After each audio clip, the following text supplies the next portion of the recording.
Oh, what's up? Good evening, everybody. My name is Jason Joseph. This is Play-by-Play with JJ. Hopefully you're all doing well. Another Sixers game tonight. They're actually playing a two-game set in New York as they take on the Knicks tonight and on Tuesday night as well.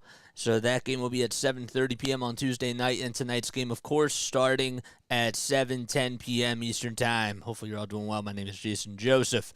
I just got an update on my phone, and this has nothing to do with the Sixers, but it was literally just perfect timing from John Clark. He just said that quote, the NHL has suspended John Tortorella, who's the Flyers head coach, for 2 games and fined him $50,000 for quote-unquote unprofessional conduct directed at the officials by refusing to leave the bench area after being assessed a game misconduct, end quote. That's crazy. But back to business, man. We got a lot to talk about with this Sixers team for sure. A very disappointing performance on Friday night. They definitely laid an egg against the New Orleans Pelicans. They were down by as many as 35 points. They almost completed the comeback, but they weren't able to do so. And at this point, and I sound like a broken record for saying this, these are must-win games now in regards to the season. I don't have the standings up currently speaking, but the Sixers are, if this regular season ended today, they would actually be in the play-in tournament because they are tied with Miami, and they would be the 7th seed in the Eastern Conference. So they have really got to try to do whatever they can to win these games. We'll keep you updated on all the scores that are out there as well, for sure. Tip-off is going to be coming underway in just a few moments. There is no Tyrese Maxey tonight. That's another thing I wanted to talk a little bit about. Tyrese Maxey still out with a concussion, and DeAnthony Melton, Robert Covington, and Joel Embiid still remain out for the Sixers. We'll talk about the starting lineups in just a few moments, but nonetheless, let's just talk about the New York Knicks, and we'll go to the other side of things for just a little second here. So the Knicks are... they're getting Jalen Brunson back, which is a very good thing for them. They're still without Julius Randle, Mitchell Robinson as well, and they're looking to just try to stay healthy because they have the injury bug on them as well. They have 3 guys that are out tonight, and Jalen Brunson is back, as I just mentioned.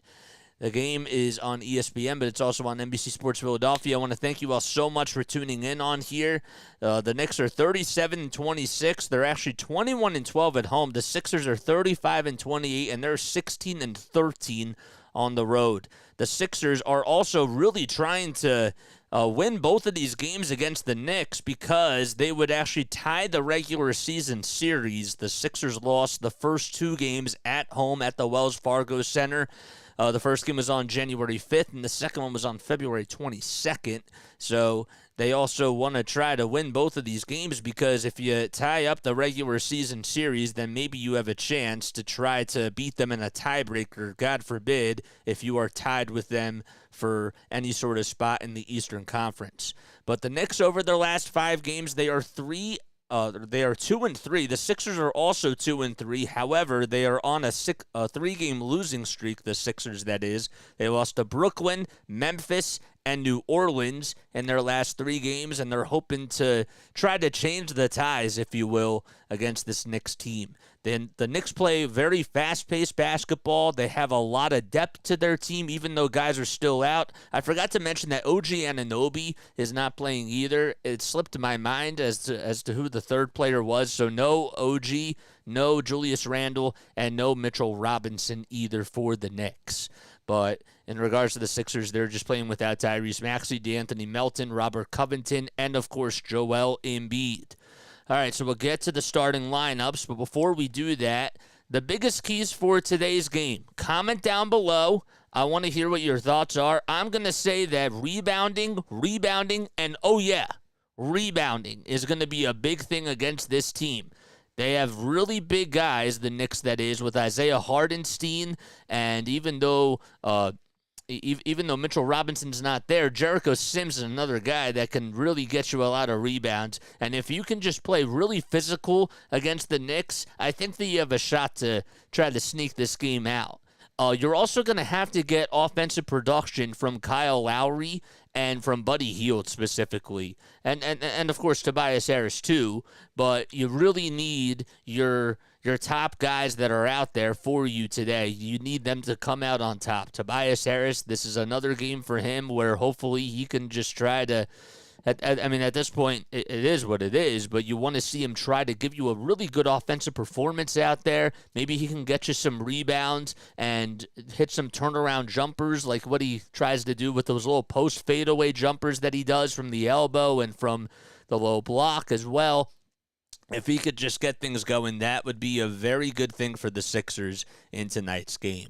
Snowman, what's going on? Carrie Ann Tracy, what's up? Do I like Penn State? I haven't really been following college basketball, but we will go over the scores at halftime. I have that written down over here, so I will keep you up to date with the women's and men's scores for today. Snowman says hello from Indiana. What is up, Mike Green? What's good, Katie? What's up, Will? All the people that are on here. And Dixon Raid, Dixon Way, I want to thank you so much for the raid on here. That was really nice. I really appreciate that. Guys, if you have not done so, please make sure that you go subscribe to Dixon Way because he puts out really good content on the Flyers and so many other teams. He also does New York Mets watch parties as well. Puts out some really, really good content, and he's a grinder on here too. So we want to spread the love and show support to everybody that's on here. All right, so back to business. I want to get into the starting lineups for both teams. And for the Sixers, we mentioned before that there's no Tyrese Maxey still in tonight's game. Kyle Lowry is actually playing tonight for the Sixers, and their lineup is as follows. It's Lowry, Payne, Oubre, Harris, and Bamba. They want to have Paul Reed coming off the bench because he's been, he's a guy that tends to get into a lot of foul trouble for sure. So Nick Nurse is just going to stick with him coming off the bench. So again, it's Lowry, Payne, Oubre Jr., Harris, and Bamba.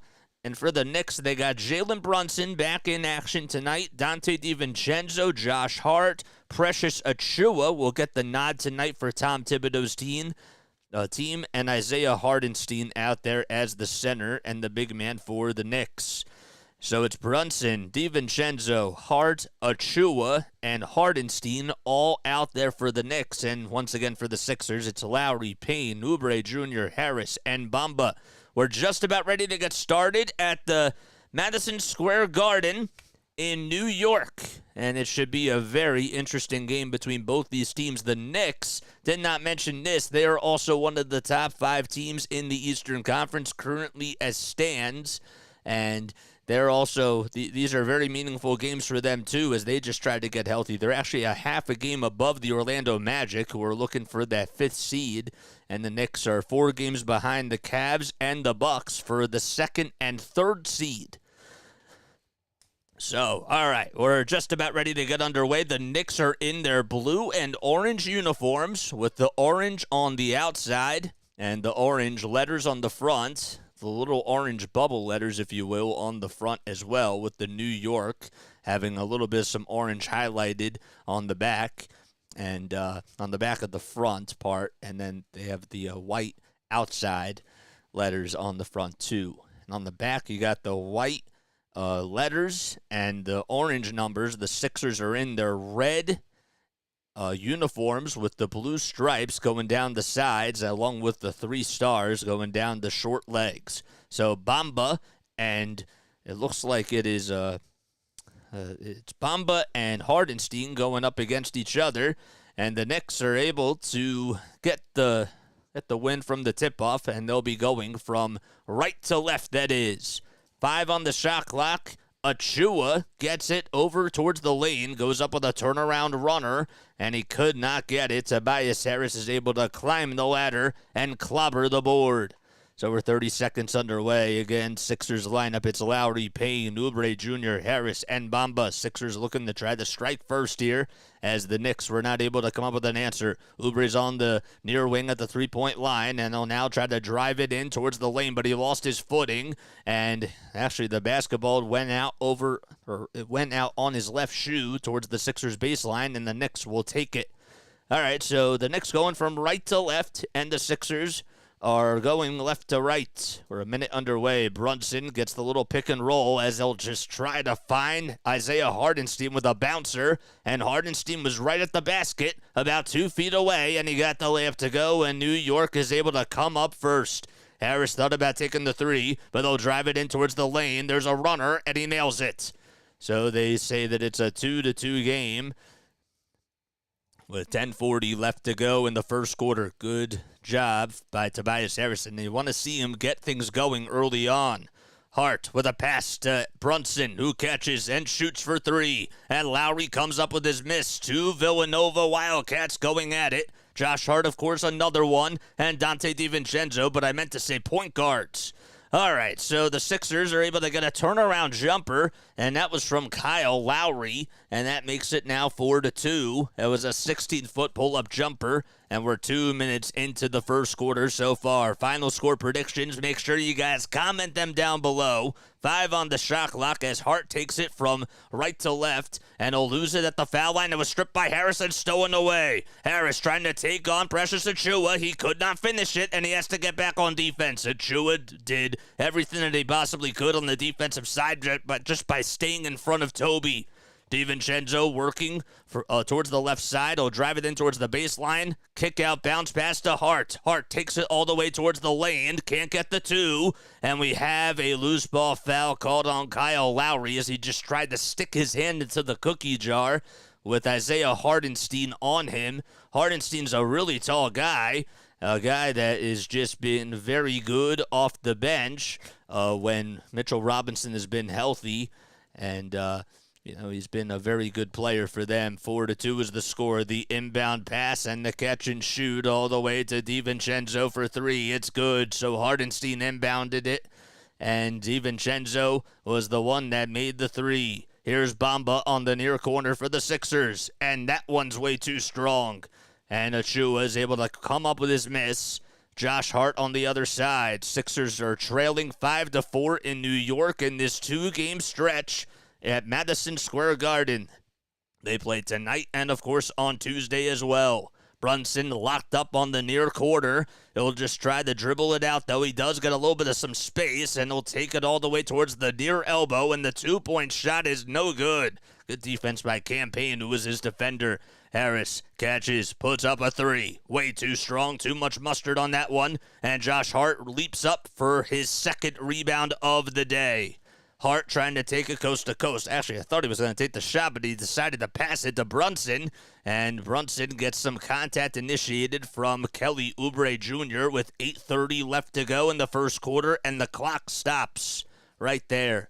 So the Sixers, they've been playing pretty good defense so far. Both teams, they look a little bit slow out of the gates, and hopefully you want to see the Sixers try to pick up some momentum here. Brunson kicks it out to Hart for 3 on the far corner. Too strong, and Oubre comes up with his miss. So good job by the Sixers playing good in the rebounding game so far. Let's see if they can keep this up. Oubre kicks it out to Lowry for a catch-and-shoot 3 on the near wing. No good. Harris offensive rebound, and he puts it back up in it with a dunk. So Josh Hart was in front of him. He tried to grab the rebound, and Harris said, "Nope, I got it." And he was able to just dunk it home. 6-5. Sixers riding the pendulum, swinging in their direction so far. 7:48 left to go. Achiuwa with a bouncer all the way to Hart, but Hart gets called for a turnover. Actually, it was Hart that got called for a turnover. He stepped out of bounds over on the far sideline. But going back to the Tobias Harris dunk, it was a missed three-pointer by Kyle Lowry, and Achiuwa was actually the one that tried to leap up for the rebound, and Harris was able to get it right behind him, and he got the dunk to go. 6-5, Sixers. Payne on a drive to the basket. Rudder, no. Oubre tries to go with a little putback, and we have a personal foul called on Cam Payne. It's a defensive rebound by Dante DiVincenzo. And another foul called on the Sixers. They've already made 3 fouls. The Knicks have not fouled anybody so far. So Snowman's final score prediction is 112 to 106. Just enough firepower for the Knicks. Okay, so Brunson will hand it off to Hardenstein. Another little pick and roll to the basket as Hardenstein was not even going to take the shot. He just decided to dish it out to Josh Hart, who goes cutting in towards the lane. Hardenstein was actually on the low block, and Josh Hart, out of all people, just made a backdoor cut to the basket, and he made it down the lane. 7-6 New York. Lowry to Oubre from long distance. Way too short. Payne tries to come up with a rebound. It goes into the hands, though, of Dante DiVincenzo. From near wing to far wing, it's DiVincenzo to Hart. Hart with a little dribble handoff, almost stolen away by Payne, but Hart gets called for the travel. So that's the second turnover by Josh Hart so far in this game. Out of the last 3 offensive possessions for the Knicks, he's turned it over 2 out of the last 3 times. And the Sixers, they want a timeout called, and that's what they'll get with 6:47 remaining in the opening quarter at Madison Square Garden. They're down by 1. It's 7-6 New York. That was like one of my best closeouts that I've had on here. Sometimes I don't know how to close things out, but it just felt right today. What's up, Texas Repo? How you doing, man? You have to reboost your scoreboard. All right, thanks, dude. I appreciate that, Hardcore for All. Yep, I see that now. All right, we can do that. There we go. Cool. It's nice because this is more of like a bonus. Like, I still do it. This is another reason why I do it like a radio play-by-play, because I like having this up, but it doesn't always update. And I have to remember to update it, and sometimes I don't remember to do so, so that's exactly why we still treat this like it's a radio broadcast, because A, you guys can't see it, and also, B, the scoreboard doesn't always work. So I want to make sure that we're giving you guys the best quality play-by-play out there. I'm Jason Joseph. For those of you that are just tuning in, make sure you guys like and subscribe. If you enjoyed the Sixers, the Phillies, and the Eagles, we cover almost all their games on here and do a lot of play-by-play for each and every one of those teams. Texas Repo says, hey, JJ, good to see you. We're at halftime in Rockets versus Kings. Oh, wow, that's crazy. And Snowman said it before, too, so I got to give you a shout-out, but just couldn't do it in the act of the live play-by-play. So, anybody else have more final score predictions? Charles, I don't want to forget your comment. You just said Philadelphia 76ers need this win tonight, in my humble opinion. Absolutely. You need this win. There's no Tyrese Maxey. There's no Joel Embiid. And at this point of the season, you're trying to stay out of the play-in tournament. If the season were to end today, guys, they are tied with Miami. Miami has the 6th seed because they would have the head-to-head record 1 against the Sixers in their regular season series. And you just, I don't know, you have to win these games. It's coming down to the point where you have less than 20 games to go in the regular season, and the Sixers need every single one of them. Even if Joel doesn't come back, you still want to see them try to fight and claw and just put up a really good effort, because that's all you can ask for. All right. So 6 minutes and 47 seconds to go. Actually, it was the Knicks that called a timeout. It was not the Sixers, so I stand corrected on that. Harris so far, 4 points, 2 rebounds in 5 minutes. He's 2 for 4 from the field, 0 for 1 from 3. And then the other guy that's on the board for the Sixers is Kyle Lowry, who has 2 points. He made a field goal. It was a turnaround 16-foot jumper that was able to give the Sixers the lead at the time, but we've been going back and forth and riding the seesaw. There's Tom Thibodeau, who is coaching, of course, for the New York Knicks. He's in his 4th season as the Knicks head coach, and is 162 and 137 during his tenure here in New York. Both teams with 5 rebounds. Here's Oubre Jr. and Payne, Bamba, Lowry, and Harris. There's a 3-point shot that's way off the mark for the Sixers. Oubre actually collided with Dante DiVincenzo, but the whistles remained silent. That was away from the rebound. Brunson takes it all the way to the top of the key, backs up all the way towards the logo, and Hardenstein wants to come up with a little screen here. He'll decide to use it. Brunson will hand it off again to Achua. 5 on the shot clock. DiVincenzo on the far wing. Good defense by Lowry. Kicks it back out for a wide-open 3 by Achua, and he knocks down the tray with the shot clock winding down. It was at 1 second, and Achua got the look. It's 10-6. New York leads by 4. Payne gets it inside the 3-point arc at the top of the perimeter, and a bouncer to Harris. Harris at the lane goes up with a shot. It was actually midway between the foul line and the baseline, and he got the little turnaround J to go.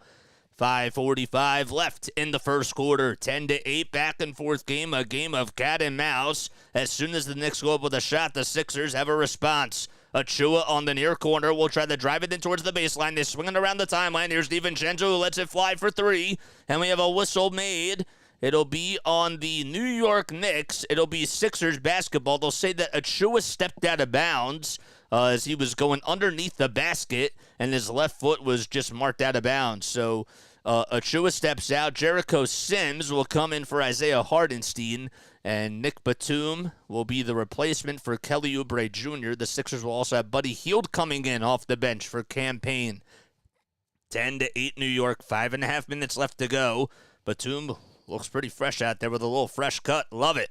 Bamba at the three-point line. Now jogs in towards the foul line. Here's Lowry on a little pick and roll to Bamba, and Bamba slams it home. We're tied at 10 apiece. The Sixers offense doing a good job. DiVincenzo trying to part the Red Sea. A dribble handoff to Jericho Sims, who cuts back door and slams it again. As soon as he got the dribble handoff, it's 12-10. New York, punch, counter punch. Harris with a turnaround two. Josh Hart is able to come up with his miss, and he'll take it all the way towards the logo. Kicks it out to Brunson on the far wing. Over at the three-point line, the Knicks again going from right to left, and the Sixers going from left to right. Harris taking on Brunson, and now Josh Hart taking on Nick Batum, who throws it. It's deflected into the hands of Dante DiVincenzo. 4.5 on the shot clock. Brunson from way downtown. No good. Buddy Hield is able to come up with the rebound. There were about 4.5 seconds on the shot clock, and the Sixers did a good job on the defensive side. Lowry with a bouncer to Bamba. Bamba kicks it back out to Batum for three on the far corner. Too strong again. Sixers just cannot get over that hump. They've only taken the lead once so far in this first quarter, but have only put up 10 points. They've been playing good defense. DiVincenzo with a catch and shoot for three. No good. That was actually Josh Hart who had the catch and shoot from Dante DiVincenzo. Harris got the rebound. They're swinging around the timeline. Buddy Hield for a wide open three. Oh, man, he was wide open as anybody. He had all day and night to shoot it. Just could not come up with it. Brunson got the rebound, and a timeout once again called in this first quarter. It's the second one taken by New York. 3:57 remaining in the first quarter, and the Knicks still lead it by 2. It's 12-10 in the first quarter at Madison Square Garden. Sixers looking to try to come up with a little response on the other side. Who will be sub number 1776? Oh, it's too bad that we can't do it on Independence Day. If we had to wait another 4 months for that, that would be tough. Hey, we can still have one more sub before that, so I guess that kind of works out as long as we just only get one before that day comes. If you guys are new to the channel, my name is Jason Joseph. I go by JJ on here. You can call me Jason. You can call me JJ. But yeah, we do play-by-play for Sixers basketball. We do it like a radio play-by-play style on here. Much love to all the Sixers content creators that are out there for supporting this channel and for me going on there to support them. So shout out to RB, shout out to Sean Bernard, shout out to DJ Eastwood, shout out to DFJ Hoops, Mitch Kofsky, and all those boys that are out there. And even Romp does a really good job. I still haven't had a chance to connect with Romp, but it seems like he does a really, really good job with his stuff that's out there. And Broads too, for sure. But yeah, nothing much else is new on here. This Sixers team, so far they're just the offense looks a little bit stale. At times they've looked like they've connected and the ball was going through Lowry's hands, but there's other times where they're just not able to knock down shots too, and that's been a little bit of a problem tonight. Buddy Hield had a wide open three just a couple of minutes ago, could not knock that one down. Mo Bamba could not hit a long range shot, and you're not really going to expect Mo Bamba to knock down a lot of threes. I'm just saying that they have not really been getting a lot of wide open. They've not been able to cash in on the wide open looks as much as you would like. How many people do we have on here? We got 17 on here watching. Make sure that you guys like and subscribe and turn on those notification bell icons, and that way you'll know when I upload. If you just subscribe to my channel, comment who you are down below. I would love to give you a shout out. We need one more sub to get to 1776. It's 7:30 p.m. Eastern Time on the East Coast. Daylight savings definitely is throwing a lot of things off, but that's usually what happens on the second Sunday in March for sure. But it happens, man. Had to reset all the clocks and do all that sort of stuff. Lowry in the last game versus the Pelicans had played 31 minutes. He had 6 points and 7 assists, also 3 rebounds. Mo Bamba will take a quick seat. There he is as he goes over towards the bench, averaging 11.1 minutes per game and just under 4 points per game. The Sixers will have Paul Reed out there as his replacement. Paul Reed with his red bandana on. It looks really cool. Usually wears like a white bandana, but it definitely matches the Sixers outfit with the uniforms for sure. They're in their red away uniforms. So here's Josh Hart as he'll just try to take it right towards the lane, kicks it out to DiVincenzo for 3, and Tobias Harris is the one that grabs his miss. Lowry with a lob inside to Batum, who hands it back off to Reed. Reed to Hield. Hield gets moving and passes it to Kyle Lowry on the far wing. He had an open look again, and Jericho Sims grabs his miss. Hart trying to take it over on the other side. The Sixers are 0 for 8 from downtown in this game so far. The Knicks are 2 for 7. McBride to Sims, who's at the foul line. One more for a 3 by Achua. No good. Sims couldn't haul in the rebound, and Tobias Harris comes up with a little loose change there. 3:05 left in the first quarter. Sixers have only led at 1 point of this game. Not a lot of offense between both these teams. Lowry with a dribble handoff to Buddy Hield, who's over at the foul line behind the back. Bounce pass to Batum, who catches, shoots, fires the trigger, and Sims is able to come up with his 3rd rebound of the game. He just came in, and he's already been a rebounding machine. DiVincenzo on the little lob pass inside, and Paul Reed stops the little alley-oop. It's now 4-on-4 basketball. Sims went down. Buddy Hield with a dribble handoff to Paul Reed, who gets back on offense. The finish was way too strong. Just could not get it. He had the wide open look down the lane, and he could not get the layup. He played great defense on the defensive side and almost was able to capitalize on offense. DiVincenzo with 10 on the clock. 2:18 on the game clock. Here's DiVincenzo as he dribbles past Lowry, puts up a 3, and he nails it and hammers it from way downtown. 15-10 New York, and 2:05 remaining in the opening quarter. And we have a timeout by Nick Nurse and the Sixers. That's just their first timeout taken in this first quarter with 2 minutes and 4 seconds to go as they trail by 5 to DiVincenzo and the Knicks. Confidence has left the building, says Hardcore for All. It may be left for you, but I still have some confidence. I still do. Again, final score predictions. You guys can totally give your thoughts down below, and let me know what you guys have to say. Sixers have scored 10 points in 10 minutes of basketball, says Kyle Newbeck, and he's not wrong. He is definitely right about that for sure. Guys, if you are on here, no for both teams, throwing up bricks. Okay, well, when you say confidence has left the building, I thought I just figured you automatically meant for the Sixers because they're undermanned, even though the Knicks are undermanned too. But you don't usually comment for the other team. But now I understand what you're saying. That makes a lot of sense for sure.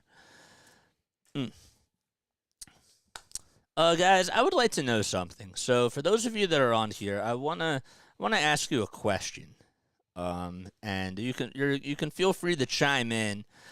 I would just like to hear from you guys and ask you, what was your favorite NBA basketball game that you got to watch, whether it was in person or on the TV?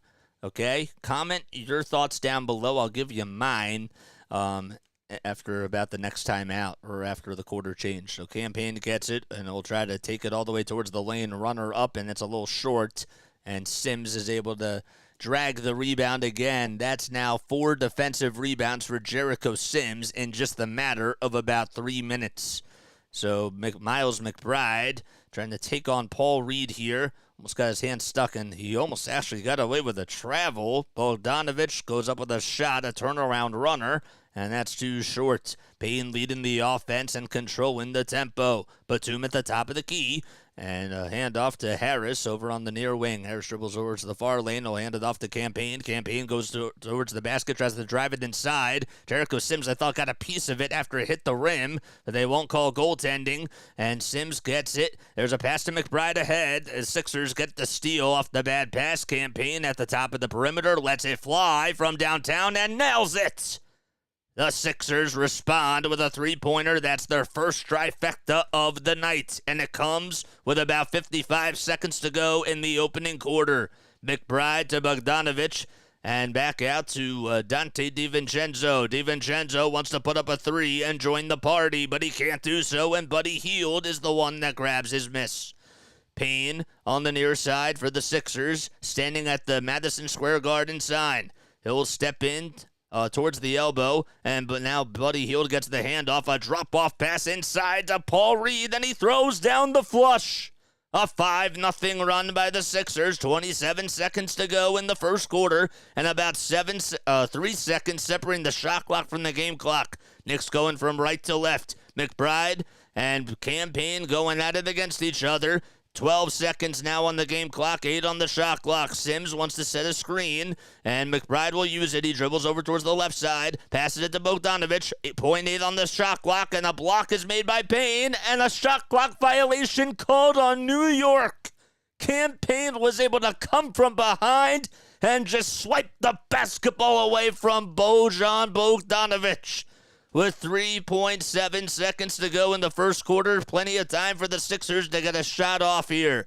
Payne will try to get the inbound. They'll actually say it's Batum who inbounds it all the way to Oubre. Oubre tries to drive it in towards the basket. Layup is up. That's no good. And Paul Reed tried to tip it up and in. It wouldn't have counted anyways. But we're tied at 15 apiece as we go into the second quarter.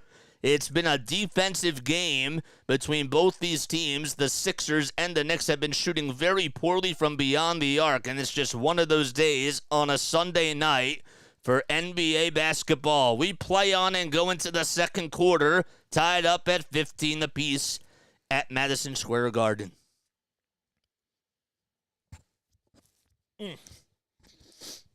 All right. I feel like every time I end, each quarter, or we go into a break, I feel like playing a filler. But I don't have any fillers or grants or drops or anything like that. Maybe if I started up my own radio station, I would. But yeah, okay, so I asked you guys, for those of you that are just tuning in, make sure you guys like and subscribe. The name is Jason Joseph, and this is Play-by-Play with JJ. I did ask everybody, for those that want to chime in and comment, what their favorite NBA game was that they saw, whether it was in person or whether it was, on TV. I think that it's safe for me to say that my favorite game that I saw just happened this year. It was in person, and I got to see Joel Embiid put up 70 points and only paid $20 for the tickets. It was so crazy. Monday night, they go up against the San Antonio Spurs. That's the most memorable game that I've ever watched and that I will probably ever see in person. So that was really crazy, and that has to be my favorite game that I ever watched in person or on TV. But there's a lot of other games that are up there, too. I also got to see the Sixers play against the Bucks on Christmas Day, and that was really cool. That was back in 2019. The Sixers had like 5 threes from Al Horford, 6 from Tobias Harris, and a couple from Matisse Thybulle as well. They just blew out the Bucks that day, and that was the win of that season, and I got to be a part of that as well. So that was awesome. That was awesome, too. But other than the Sixers, my favorite NBA game, I have to say I actually really enjoyed Game 7 of the Eastern Conference Finals back in 2017. I know it was a low-scoring game, but the fact that the Cavs were down in the series 2-0 and LeBron just was able to take just a whole entire a team that just did not have any other stars whatsoever, take them all the way back to the finals without Kyrie Irving. He got traded that year to Boston, but that was really cool, and I really liked Game 7 of that finals, or of that Eastern Conference Finals. Hardcore hello, just just had to go to the store. So yeah, so comment what your favorite games that you got to see, whether it was in person or on TV. I want to hear from you all. It's 7:40 p.m. Eastern Time. We go into the second quarter. The Boston Celtics, just wanted to look at the Eastern Conference really quickly. They're 8 games above the Cleveland Cavaliers and the Milwaukee Bucks for second and third. The Celtics, of course, lead the East and are the best team in the NBA right now. The Sixers are technically 14 games behind Boston. It's going to be really tough, obviously, to catch them. But they're really trying to fight for a play to get out of the play-in tournament. So the Sixers have the ball first as they go from left to right. Campaign at the top of the key, dribbles back, and passes it to Buddy Hield. Hield with a jab step puts up a three-pointer in the face of Alec Burks, the former Sixer, and he connects.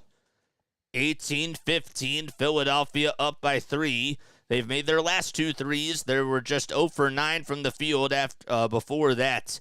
Burks trying to go up with a three-pointer, and he gets called for an offensive foul. It was actually Jericho Sims that set an illegal screen, and Kelly Oubre Jr. just went tripping down towards the deck, and the Sixers will get the basketball back. Oubre just not too much action for him tonight. He's 0 for 3 from the field, 0 for 2 from 3, and just has 2 rebounds, that is. Hield, Reed, Batum, Payne, and Oubre all out there for the Sixers. Paul Reed tries to go with a shot. He tried to make a little turnaround, a 180 jumper, 180 dunk, couldn't get it. Oubre tried to go up with a follow-up. That's no good. Oubre got the rebound, and he'll kick it out to Campaign for a 3. Wide open, and he can't hit it. It's too short. It's 18-15, Sixers up by 3. Hart with a pass all the way to Bojan Bogdanovic. One more back out to Hart for 3 on the top of the key. And Payne grabs the rebound off the hands of Sims.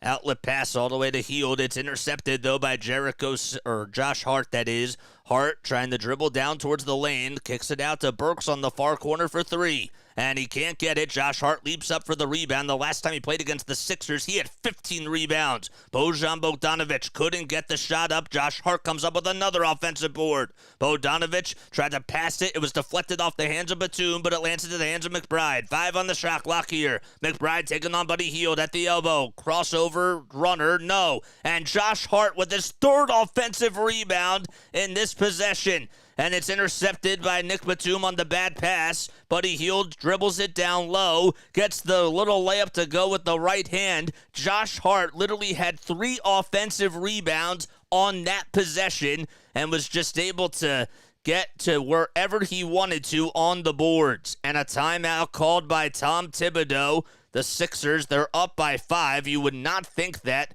How could the Knicks just get so many offensive rebounds by Josh Hart and they couldn't even get a shot to go? But nonetheless, the Sixers lead it by 5, and they'll be back in just a few moments. Mine is the 83. This is in regards to favorite game. Cheek slams the door on the Lakers. Okay, I obviously wasn't around for that, but that does sound like it was a really good game.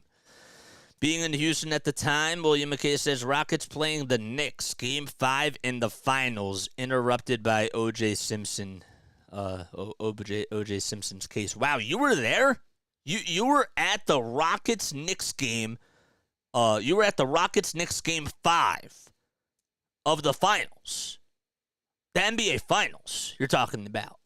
That's unbelievable. That is sick. That's sick that you got to be there for that. I mean, of course, you didn't get to see. Okay. On TV. Okay, my bad. You said, well, I got confused because you said being in Houston at the time.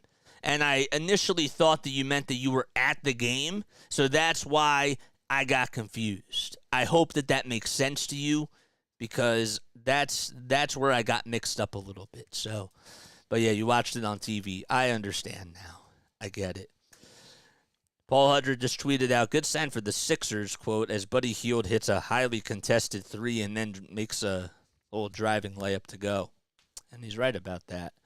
Paul Edrick, of course, covers the Sixers for Liberty Ballers and does a good job at covering the team. He really does. I really enjoy his work. It's a 20-15 game, 9 minutes and 48 seconds to go in the second quarter. The Sixers are on a 5-0 run in the second quarter so far. The Knicks have gone blank so far. But yeah, man. We got 15 people on here watching. Make sure you guys like and subscribe and hit the bell icon. If you guys would like to donate to the channel, I would actually really appreciate that. The Super Chat button is down below. You're more than welcome to donate. You know, we've been giving you a lot of content on here, and it really does help out. I'm not saying that you guys have to donate, but if you really do want to, I want to welcome that. I know I don't really say it too much because, you know, I don't want that to be the main purpose for doing these games, but I just want to throw that out there and just say if you guys would like to give back to the channel, you can either donate via Venmo or PayPal, or you can leave a Super Chat down below as well. The Sixers lead it by 5. They lost the first 2 games of the regular season series to the Knicks at home at the Wells Fargo Center and are looking to win tonight's game and try to win on Tuesday too at the Garden. And hopefully they get Tyrese Maxey back. So no Maxey, no Embiid, no Covington, and of course no Melton either for the Sixers. The Knicks are missing OG Anunoby, Mitchell Robinson, and they're just looking to try to get healthy. Bojan Bogdanovic is able to get the inbound and he'll throw it away as it was underneath the basket, and Kelly Oubre Jr. sniped the basketball away, or snagged it away, that is. Oubre with a step back 2 from the foul line, and he couldn't get the free throw line jumper to go. Miles Bridges with a dribble handoff to Josh Hart. And another pass to Bogdanovic. Bogdanovic back out to Bridges. Bridges trying to part the Red Sea. It's swiped by Paul Reed and lands off the knee of McBride and goes out of bounds with 10 seconds left on the shot clock and 9:16 left in the second quarter. It is still New York basketball. Precious Achiuwa will step back in for Josh Hart. He was a guy that was traded in the trade for OG Anunoby along with a couple of other players, too. Bojan Bogdanovic with a step-back elbow jumper. Got it to go. Bojan Bogdanovic, a guy that has definitely killed the Sixers in a lot of games, including some this season. He actually had 20 points against the Cleveland Cavaliers on Sunday, March 3rd. Bogdanovic trying to get the steal off the bad pass by Oubre, and Jericho Sims is able to catch it off the hands of Bojan. Alec Burks trying to dribble around the timeline. Gets Paul Reed on him. Bouncer back to Bojan. It's stolen by Batum. And a little flare pass all the way to Buddy Hield on the far corner. Hield wants to make another long court pass to Campaign. Payne on the drive. Tries to scoop it up. Can't get it. It's blocked by Sims. Oubre Jr. grabs the rebound. That's blocked as he goes up with a shot by Achiuwa. He grabs it again and goes back up with a little flush. And finally, Kelly Oubre Jr. on the board in the scoring department. 22-17. The Sixers lead by 5. Good play and good anticipation by Kelly Oubre Jr. Burks with a lob inside and a little alley-oop pass that is not good by Achiuwa. It was too strong. He tried to windmill it in and could not do so. Buddy Hield, again, with a bouncer to Campaign over at the logo. Now standing at the Madison Square Garden sign. Close towards the near wing. 5 on the shot clock. Screen comes for Reed. Payne needs help. He'll pass it out to Oubre on the near corner, who steps into a 2 and hits it from the Amtrak sign, which is about halfway between the three-point line on the far corner and the baseline down the lane. 24-17. Sixers lead it by 7 as Oubre nailed a corner jumper. Sims trying to pass it back out to Burks. And it was a high lob pass. Burks with 5 on the shot clock. Gets a little screen set. Goes up with a 3. And he swishes it from way downtown. Alec Burks with the line drive. Able to just knock it right in. And he's been very sharp shooting-wise from the three-point line in a New York Knicks uniform ever since he got here. Another trade deadline acquisition by the Knicks. Reed with the screen. Payne with the basketball. Back out to Reed for three on the far corner. Got it! That was actually the far wing, I beg your pardon, but nonetheless, Paul Reed able to knock down another three. That's now 4 games in a row, I believe, and I have to fact-check this, that he has hit a three. Timeout called by the Knicks once again. That's their 3rd timeout taken in this first half with 6 minutes and 36 seconds to go. Sixers lead it by 7, and they're on a 12-5 run as we head into a timeout. All right, so let's see if I was correct, if that was the 3rd straight game that he's hit a three. Actually, or I said 4th straight game. He's actually hit a three now in 3 out of his last 4 games. So that's how many he's hit. Also give him credit, too, because in the last game, he had 17 points and 11 rebounds. In the game before that, he had 17 points and 11 rebounds, too. So I actually think that Nick Nurse is getting a lot out of Paul Reed, and that is a nice thing. Played in 24 minutes in the Memphis game on Wednesday, and versus New Orleans on Friday, he played 27 minutes. So, but yeah. All right. Cool stuff. If you guys are new to the channel, the name is Jason Joseph. I go by JJ on here. I have to stop saying I go by JJ because I go by either or. So that's a little critique of mine. But anyhow, regardless, I started this YouTube channel. Long story short, I started it 17 months ago. Has it been 17 months? It's been like 16 months. But yes, I started it 16 months ago about. And have really been trying to cover a lot of Sixers, Phillies, and Eagles games on here.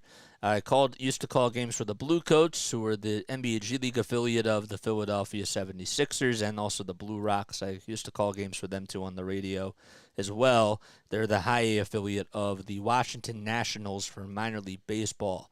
And I love calling games. I have a passion for it, and I've been told by a lot of people that you just got to do it. So I wanted to just get my own brand out there and just get as many reps as I possibly can. It's like stepping into the batting cage or just going to shoot around. Every single time we're on here, we try to get better. And, that's just how it goes. So if you guys really do enjoy my content, make sure you guys hit that thumbs up button and hit that subscribe button too. I would really, really appreciate that. We need 5 more subscribers to get to 1,780. Sixers need to keep this momentum alive during the game if they want to win. Hardcore for All says responds and says we can do it, Katie. Absolutely, we totally can do it. No doubt about it. Anybody have a favorite Sixers game that they've ever gone to that they would like to share with the rest of the audience? I'd love to hear what you guys have to say. I didn't know this, but I didn't realize, and I knew that this is a little bit of a different subject, but the Phillies, I knew that that half-field dollar dog night was gone, but they also got rid of the scoreboards out in right field. The physical scoreboards are still there, but they're electronic signs that display sponsors out there. So I just thought that was interesting, and I didn't find that out until today. So if I go to the ballpark the next time, I'm more aware of that because I would have been questioning that for sure. It's 27-20. Sixers lead it by 7 as we're back in action at Madison Square Garden.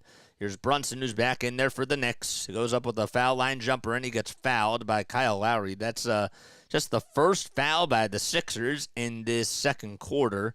It's been a very fast-paced game between both these teams, and not a lot of foul calls, not a lot of not a whole lot of offense to begin with, but Sixers are fighting, and they're scrapping and clawing, and that's what you like from a team that is still undermanned. Jalen Brunson with the first foul shot. That's good. And Brunson, of course, we talked about it just a little bit ago, but he's back in action tonight. He actually left the Cleveland game a couple of Sundays ago and was missing some time. He suffered a really bad injury. It actually could have been a lot worse, but it was with his right knee. All right, so Brunson misses the second foul shot. Achua grabs the rebound, and there's a three-point shot that's missed by DiVincenzo. Achua grabs the rebound once again. Lob pass or outlet pass all the way back out to Bogdanovic, it's intercepted by Oubre, and Oubre's able to throw it down in transition, and he gets the dunk to go. 29-21, Philadelphia up by 8 points with 6 minutes to go in the second quarter. Brunson, step back three again, no.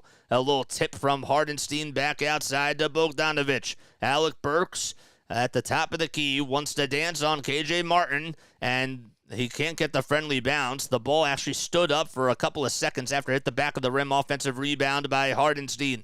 Hardenstein with a little hockey assist to Bojan Bogdanovic, who nails a three-pointer from the near wing, and it's a 5-point game. Boji's able to make his first three of the night. 5:30 remaining in the second quarter. Oubre, Hield, Lowry, Bamba, and KJ Martin all out there for Philadelphia. Oubre with a kick out to Martin, and Martin's two, can't get it. Nope. And the ball gets tipped by Bamba, and it goes out of bounds. Sorry about that. The screen froze for a second, so we just got it reset up. Yeah. Everything is good. All right. Paul Reed is 24 years old. Of course, he just got subbed back out for Mo Bamba, and Reed will take a little breather here.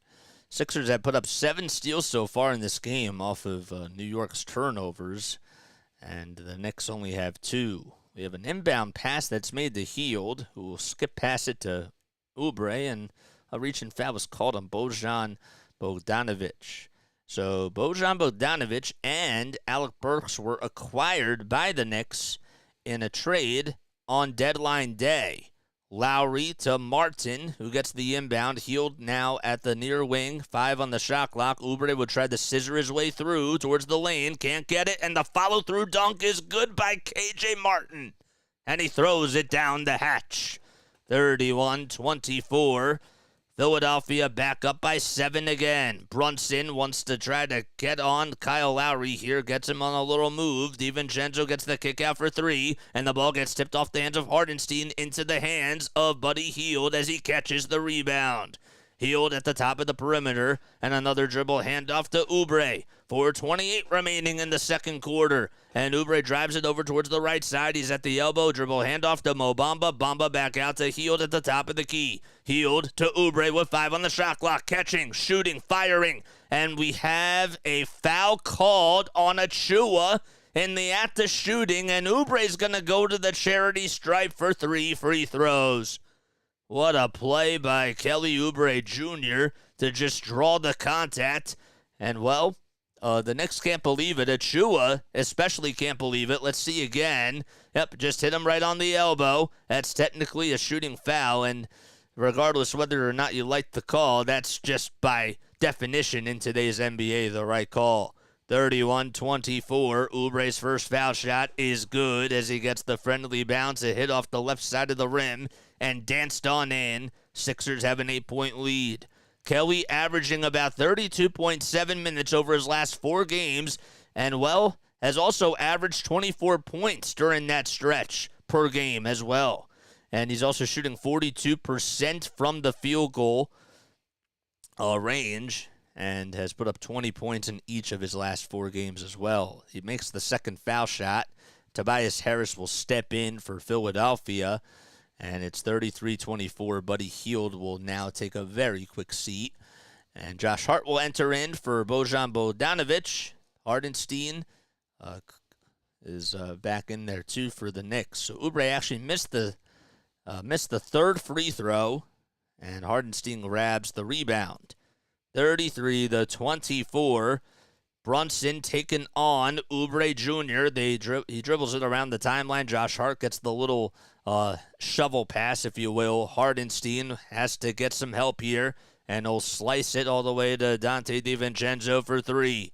And Oubre leaps up to grab the rebound and snatch it away. Lowry steps into a 3-point shot. Too much mustard on that one from the far wing.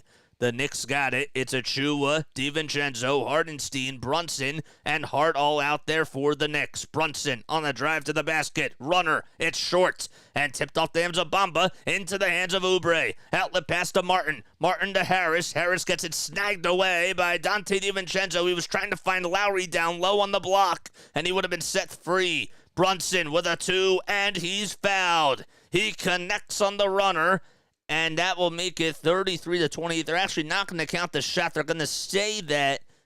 Oh, no, they count it. They count it for sure. I just had the score wrong in my head. It was a 9-point lead, and all of a sudden Brunson makes a 2, and now it's 33-26. I thought it was maybe 33-26 before, but Brunson gets fouled by Oubre Jr., and he'll go to the line for one more with 3:25 left to go in the first half. Brunson's foul shot is good. Jalen Brunson with 4 points and 2 assists. He's 1 for 6 from the field and 0 for 3 from downtown. It's a 6-point ball game. Both teams are 2 for 3 from the line. Oubre just made 2 out of 3 free throws on the last offensive possession by Philadelphia. Lowry at the logo, 5 on the shot clock. Skip pass to Harris for 3. Off the mark again. And DiVincenzo comes up with the rebound again. DiVincenzo trying to take a coast-to-coast Euro step kick out to Hart. Hart almost lost his footing, and he had to just pass it off to Brunson with a turnaround J from the far elbow. Got it. Jalen Brunson now starting to get things going. He has led the Knicks to what is now a 5-0 run, and the Sixers want to try to put out the fire, if you will, and that's why they're going to call for time. All right, with 2:52 left to go. What is up, Mr. Man Created God? Hopefully you're doing well, man. Appreciate it. I'm at home, stopped in, and smashed that like button. Not sticking around for another non-Maxey game while I'm not working. Every time him and JoJo are both out, I wonder why I even bothered. Fool me once, shame on you. Fool me one time, shame on you. That's funny, man. Thanks so much for coming on here to support the channel. I do seriously appreciate that so much. I feel loose tonight, man. I feel sometimes when you do this, and it's nothing bad, but sometimes when you put on the headsets, you're just automatically locked in and you feel free. And it's more of a mental stage, if you will. And I feel really good. I really do. I feel very locked in today. Some days you just don't. And it's unfortunate because you wish that you could have days like this and really take on when you really are in that mindset. So that's always a very, very good thing. Not saying that my mind isn't always on the game, because of course it is, but sometimes it just comes more natural, and tonight's just one of those games. Also helps that it's back and forth too. We have 18 people on here watching. Make sure you guys like and subscribe and turn on the bells, man. 30-3 to 29, 2:45 remaining in the second quarter. Lowry, Batum, Bamba, Oubre, and Harris all out there for the Sixers. Oubre tried to get a little alley-oop pass, but it was stolen away by DiVincenzo. It was actually off the hands of Oubre, and he could not hold it. Brunson on the drive again towards the basket. One of the foul called, and it goes out of bounds off the hands of Hardenstein. 33-29, 2:28 remaining in the second quarter. Lowry inbounds it to Oubre, and Oubre finds Lowry again over at the logo. Harris with the screen, dribble handoff, and a little pick-and-roll offense. They'll actually have Harris kick it back out to Lowry. Lowry trying to part the Red Sea. Passes it to Oubre. Oubre takes the 2, and he goes up with a shot, and he hits the little layup. Lowry was wide open in the far corner for 3. He was saying, hit me, I'm wide open. But Oubre decided to just be aggressive, and that's what you love to see from a guy that has been very assertive and finishes a lot of shots at the rim. Brunson gets the dribble handoff, bouncer to Achua, 5 on the shot clock. Hart gets the little screen and passes it back out to Achua. 0.8 seconds left, and the step-back 3 is up, and that's a shot clock violation called once again on the Knicks. The second time today that Philadelphia has been able to play outstanding defense. 1:40 remaining in the second quarter, and you heard it right. It's 35-29. One of the lowest scoring games of the season. Harris with a dribble handoff to Lowry, who thought about taking the 3. Harris tried to get it, but it's intercepted by DiVincenzo, and DiVincenzo's going to solo it, and he throws it down for 2. 35-31. Dante DiVincenzo came out of nowhere and just sniped and snagged the basketball away from Harris.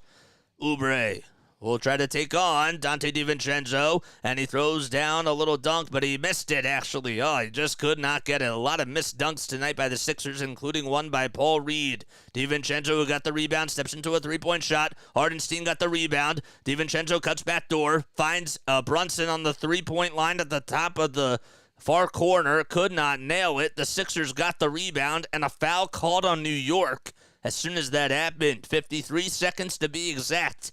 In the opening half, the Sixers lead it by 4. I do have to give the Sixers a little bit of some credit for being very active on the boards. I haven't checked to see how many total overall rebounds that they have, but just from the eye test, they're making the big rebounds, and they're able to just do a good job at leaping up on the glass. 39 seconds to go. Lowry has it. Dribbles towards the right side. Sixers go from left to right. Oubre trying to dribble down towards the lane, and Sims blocks the shot, but I believe a foul is called on him. Jericho Sims, who just got called back into the game, as Hardenstein will take a quick breather and will probably drink some Gatorade over on the sideline. Only steps back in, and already Josh Hart actually committed the loose ball foul, and the Sixers are in the bonus. So any fouls until the end of this quarter will result in free throws for the Sixers. It's 36-31. Kelly Oubre Jr. at the line knocks down the first one. The second one coming right up. Oubre is leading the way with 12 points and 7 rebounds. He's been one of the main reasons why the Sixers have been actually up on top in this ball game. Specifically, the second free throw is good. Give Kelly 13 points. All right, 28 seconds to go. 19 on the shot clock.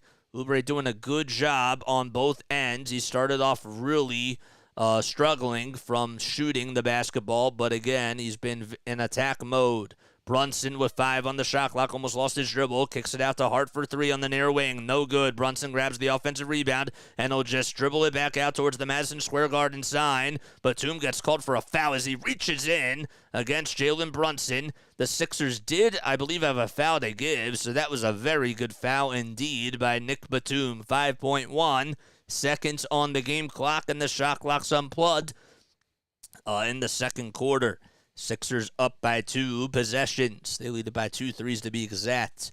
So Batum gets the personal foul on him, and now Bojan Bogdanovic will go out there for Jericho Sims because they're going to want to try to take a three-pointer. So it's Brunson, Achua, DiVincenzo, Hart, and Bogdanovic all out there. Brunson gets a little inbound. It's swatted away by Bamba as he goes down low and swats it away underneath the basket. 1.3 seconds to go in the second quarter, and Bamba is going to come out now as Buddy Hield comes back in. How about that defense by Mo Bamba? That was really, really nice. 1.3 seconds. Kyle Lowry back in there for the Sixers, and Lowry will inbound it from the Knicks bench and to the backcourt. Oubre has to get it, and he does so, and he'll go up with a prayer from the half-court line, and it wasn't even close towards the basket, but we go into halftime nonetheless. Philadelphia leads it by 6. 31 points scored in the first half by New York. That is a season low for a half this season. Their previous low was at 37, but the Sixers, again, you got to give them credit because they have put up 37 points, but they've been doing a very good job on the perimeter, especially when it comes to their defense, and they're also getting a lot of rebounds too. And I don't think that the Knicks have anticipated that, but Oubre himself has been really, really sharp on the boards tonight. You have to make sure that you just keep your foot on the gas pedal again. I know that I make that analogy all the time, but you can't lose this game. You cannot lose this game. All right, fool me twice. No, not anymore. I'm going to keep fighting the good fight. I'm going to watch paint dry, he says, Mr. Man Created God. I appreciate that. Got a halftime trivia question for you. For me, you can ask. Yeah, feel free to ask, man. I'm so with you, hardcore. I missed that comment. Guys, I want to hear your thoughts on the first half. If you were to talk about the first half in one word, describe it in one word, what would it be? I would say that it was successful. I think that that's a good word to describe the first half. I think that they had a successful first half on the defensive side.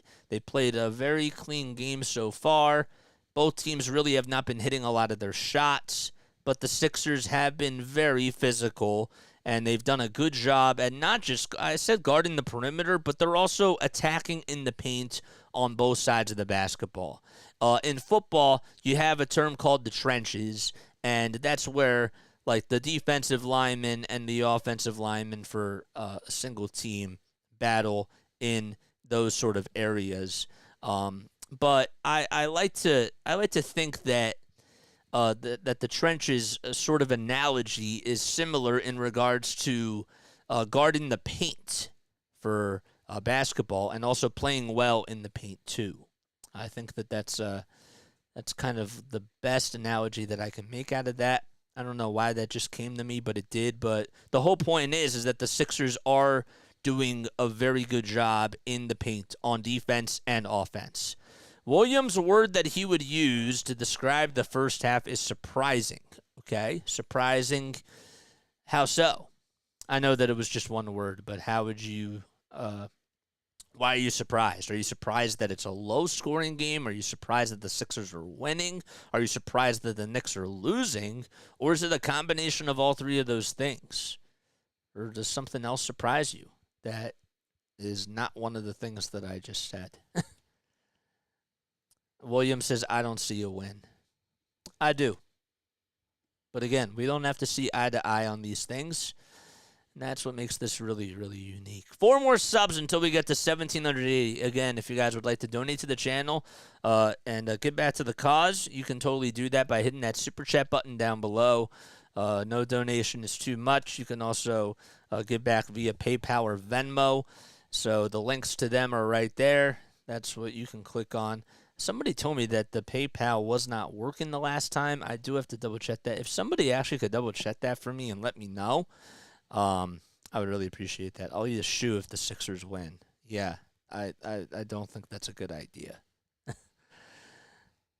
But yes, I understand what you're saying. The Sixers have shot 34% from the field in the first half, and they were 3 for 15 from 3. The Knicks were 5 for 23 from downtown, and they've committed 12 turnovers. That's been the biggest difference of the game, too, is that the Knicks, especially Josh Hart, he had 2 careless turnovers in that first quarter, even though there was also a time where he had 3 offensive rebounds on 1 offensive possession, and yet the Knicks couldn't come up with any sort of shot there. I actually thought that that was one of the biggest moments in the first half that actually helped the Sixers, stay out in front, because that possession right there just says, it speaks volumes, because the Knicks just have not been able to really score. They are getting the rebounds, but when you're not putting the points on the board, you're not gonna go out in front most likely. But in regards to Josh Hart and tying them back to the turnovers, yeah, he did have some really bad turnovers, and the Sixers were able to take advantage of those and score on the fast break. So I'm gonna take a step off. I'm gonna take a sip of water. And I will be right back. Hit that thumbs up button while we're in this little break, and I will see you very, very soon.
back on here, man.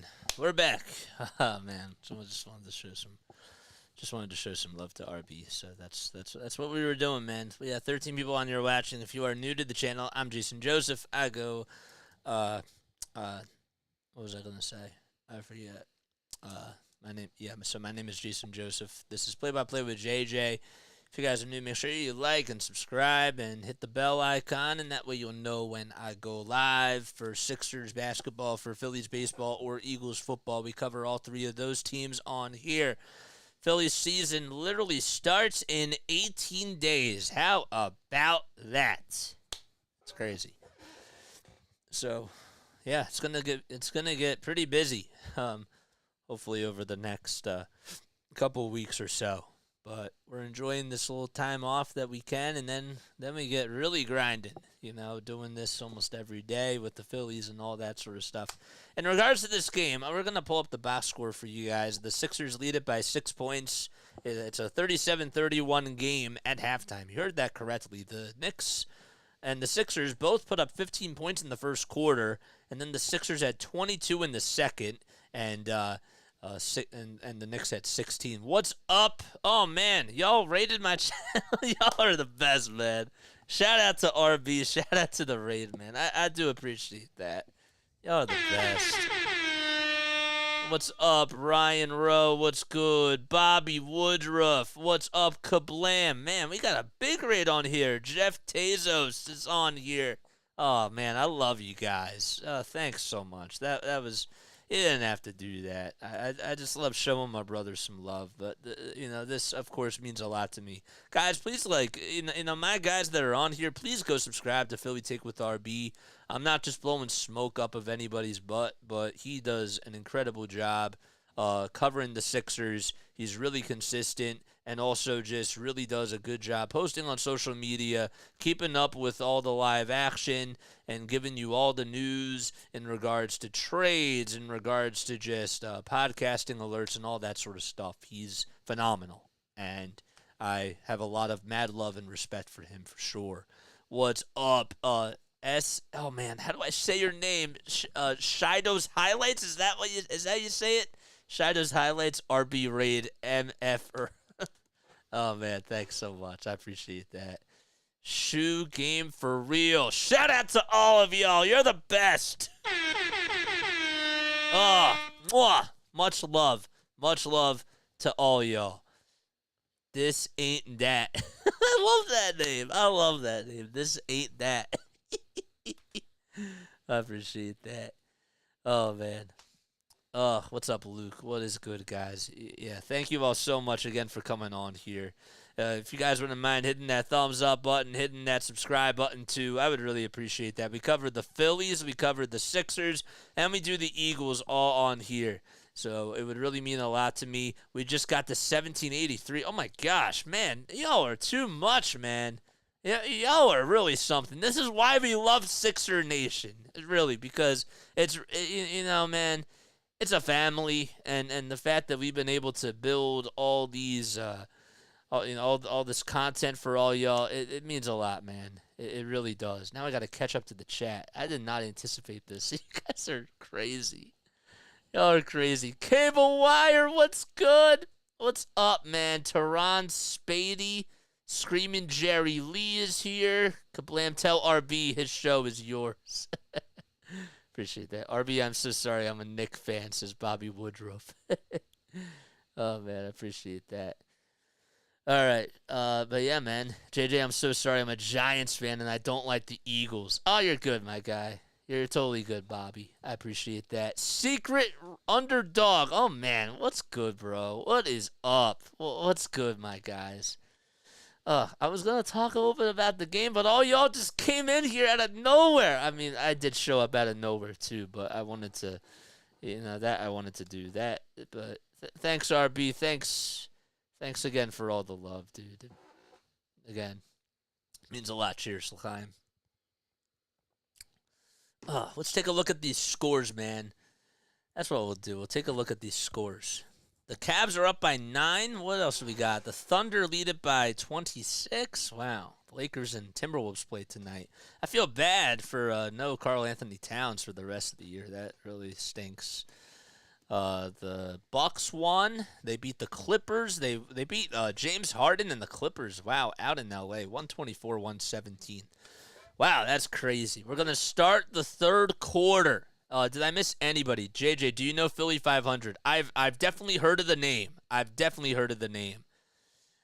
Screaming Jerry Lee, thanks so much for the donation. I appreciate it, my guy. $2 donation from Screaming Jerry Lee. Shout out again to you guys.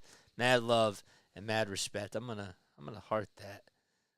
I'm definitely gonna heart that for sure. All right, so we go into the third quarter. Philadelphia leads it by 6. They did a very good job in the rebounding department in the first half, and they just had to continue to keep that up. Oubre had 3 steals, 12 points, and 7 rebounds, too. That's great. The Sixers also had 7 steals, and they forced 12 turnovers, which is absolutely absurd. It's the fewest opponent points allowed in the half this season, of course, by the Sixers. This team definitely gives up a lot of points, especially without Joel Embiid and Tyrese Maxey out there. So they've only allowed 31 points, and that was just in the first half, and that is a testament and a credit to Nick Nurse for sure. 37-31. Sixers start off with the basketball here in the second half. Harris with a catch-and-shoot 3 from the top of the key. Short, and he bricks it. Jalen Brunson is able to come up with a little loose change. He'll try to take on Kyle Lowry. 2 Wildcats going at it against each other, and a bouncer to Achua, but we have a whistle called, and it'll be against the Philadelphia 76ers. Mo Bamba back out there, both teams with their starting lineups out there for their respected ball clubs. The Sixers, they put up 22 points in the last quarter and only allowed 16. So Brunson's going to go to the line. I think that we actually have a defensive 3-second violation called on Mo Bamba. That's what it is. And that'll result in a free throw as Brunson misses the 3-second violation free throw, and New York still has the ball. Brunson with a pick and roll all the way to Hardenstein, and Hardenstein gets the ball blocked by Mo Bamba.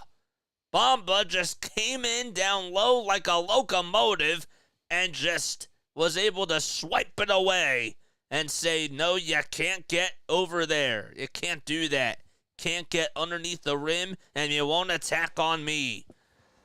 So Hardenstein, actually, they call it a shooting foul on Campaign. It was just before the block on Bamba. So Hardenstein's going to go to the line, and he misses the first foul shot. That's the second missed free throw in this quarter so far. The first one was missed by Jalen Brunson, and this time it's the first one. This trip around is missed by Hardenstein. 37-31, Hardenstein's second foul shot. He does knock that one down and goes 1 for 2 from the foul line. 37-32, the Sixers are 4 for 5 from the line. They've converted on 80%, or shooting 80% from the line. Bamba on the near corner will dribble it towards the foul line and hand it off to Lowry. Kyle Lowry dribbling underneath the basket, kicks it out to Bamba for a wide open 3. And that's no good. Oubre with the putback, not once, but twice.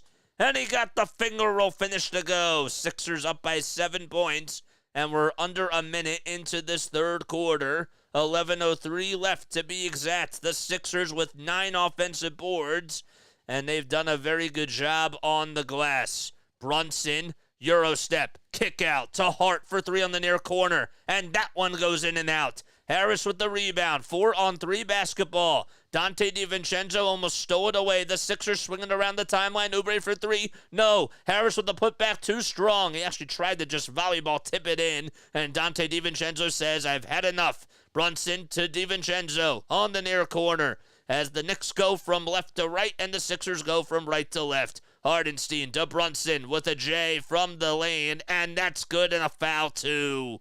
Oh, man, an and one opportunity for Jalen Brunson. Campaign can't believe it. I didn't really see a whole lot of contact down low, but I have to look at a replay as they show it now. Let's see again. Brunson was able to get past Campaign as Hardenstein set up the screen, and Brunson was on the near wing at the three-point line and just drove it in towards the far elbow, and he got the two to go. Yeah, there was a little bit of contact down low, and Brunson converts on the three-point opportunity. It's 39-35. Brunson with 8, 2, and 2. He's 3 for 10 from the field and 3 for 5 from the line. Lots of dribble handoffs by Philadelphia. Bamba with the screen. Oubre decides to roll, and now kicks it out to Bamba, who will just drive it down the lane and goes up with a 2, and that's good. So you thought that maybe it was going to be a pick and roll between Bamba and Oubre, but you thought that Bamba was going to roll to the basket, and then it was Oubre that rolled, and then he stopped about halfway, and Bamba just finished rolling to the basket. 41-35, DiVincenzo gets called for a turnover as he charges Cam Payne. Payne does a good job at just planting a seed into the ground, and he got elbowed right into the belly, and the Sixers will get the ball back again. 41-35, 9:50 remaining in the third quarter. Oubre having a staring contest with Hart. Harris with the screen. Oubre does not want to use it. He's at the top of the perimeter. Now stands at the foul line. A fadeaway jumper, and DiVincenzo is able to corral the board. 9:30 left in the third quarter. Brunson with the handoff, and a little shovel pass to Josh Hart. Hart drives it in, and again passes it out to Brunson for a three-pointer at the top of the key, and he drains it from way downtown. Jalen Brunson has been a very key cog for the Knicks in this third quarter, getting back into his rhythm. Harris at the foul line, just beyond, puts up a 2, and that goes in and out. Just a little bit of a strong touch by him. And Josh Hart corrals his 6th rebound, or 8th rebound, that is. There's a shot that's no good. Jalen Brunson on the far wing as he got the offensive rebound. It was actually Josh Hart that got the offensive rebound. And Brunson will turn it over as he throws it away. Tried to find DiVincenzo. Brunson was inside the lane at the little semicircle underneath the basket. And Brunson thought he had Dante DiVincenzo on a wide open look. And it was just too far to his right. And it went out of bounds towards the near sideline. Lowry, Oubre, Bamba, Payne, and Harris out there for the Sixers. Payne with the little dump pass. 5 on the shot clock. Payne wants to go down low. It takes it all the way towards the cup, puts up a 2, and can't finish it. Josh Hart again with his 9th rebound. DiVincenzo catches, fires, no good. Harris got the rebound, hauled it in, and an outlet pass to Payne from way downtown. That's off the mark. Sixers cannot buy a 3 in this third quarter. Brunson, outlet pass to Hart. Hart kicks it back out all the way out to DiVincenzo as Hart was driving it, and DiVincenzo's at the logo. He'll take on Tobias Harris here and pass it back to Brunson. Lowry on Brunson with 3 seconds on the shot clock. A foul is initiated, or contact was initiated by Jalen Brunson, and we do have a foul called with 1.6 seconds left on the shot clock. And Nick Nurse, his face is starting to get a little bit red. That's the head coach for the 76ers. It's 41-38. Brunson did get fouled by Cam Payne in the act of shooting. Payne has to be careful because that's his 4th personal foul. He's 1 for 9 from the field tonight. Just made that 3-pointer in the second quarter. And that's it.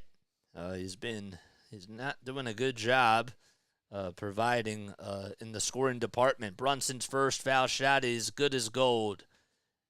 So it's a 2-point game now. The Knicks have been able to put up 8 points in this quarter so far. There we go. Thanks. Appreciate that.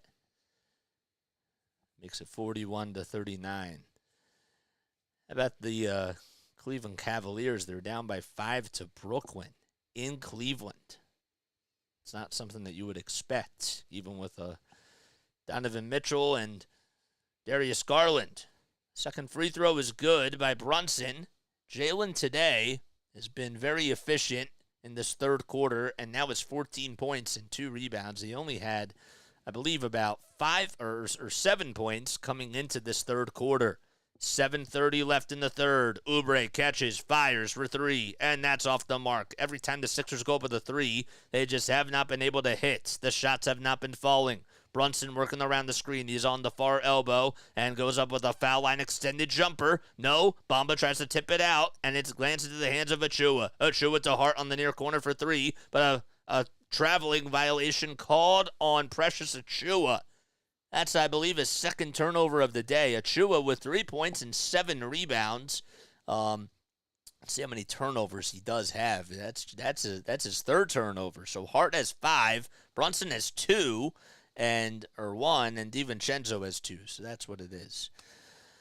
All right, 41-40. Sixers only up by 1 as the Knicks are making it close. Harris catches, pulls up for 3. That was Lowry that actually hit the three-pointer. It's 44-40, and the Sixers get a little bit of some breathing room, and they could definitely use that. Nice play by Lowry. Brunson taking on Lowry. Mid-range J. Hardenstein with the offensive rebound. DiVincenzo for 3, and he nails it. Bang. 44-43. Now the offensive rebounds by the New York Knicks have been hurting the Sixers. And Nick Nurse again continues to complain to the referees. And they lead it by 1 as they go into a timeout here. We'll be right back. Don't go anywhere. Sixers lead it 44-43 with 6:40 left to go in the third at Madison Square Garden.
Philadelphia 76ers have a 1-point lead as we're in the third quarter.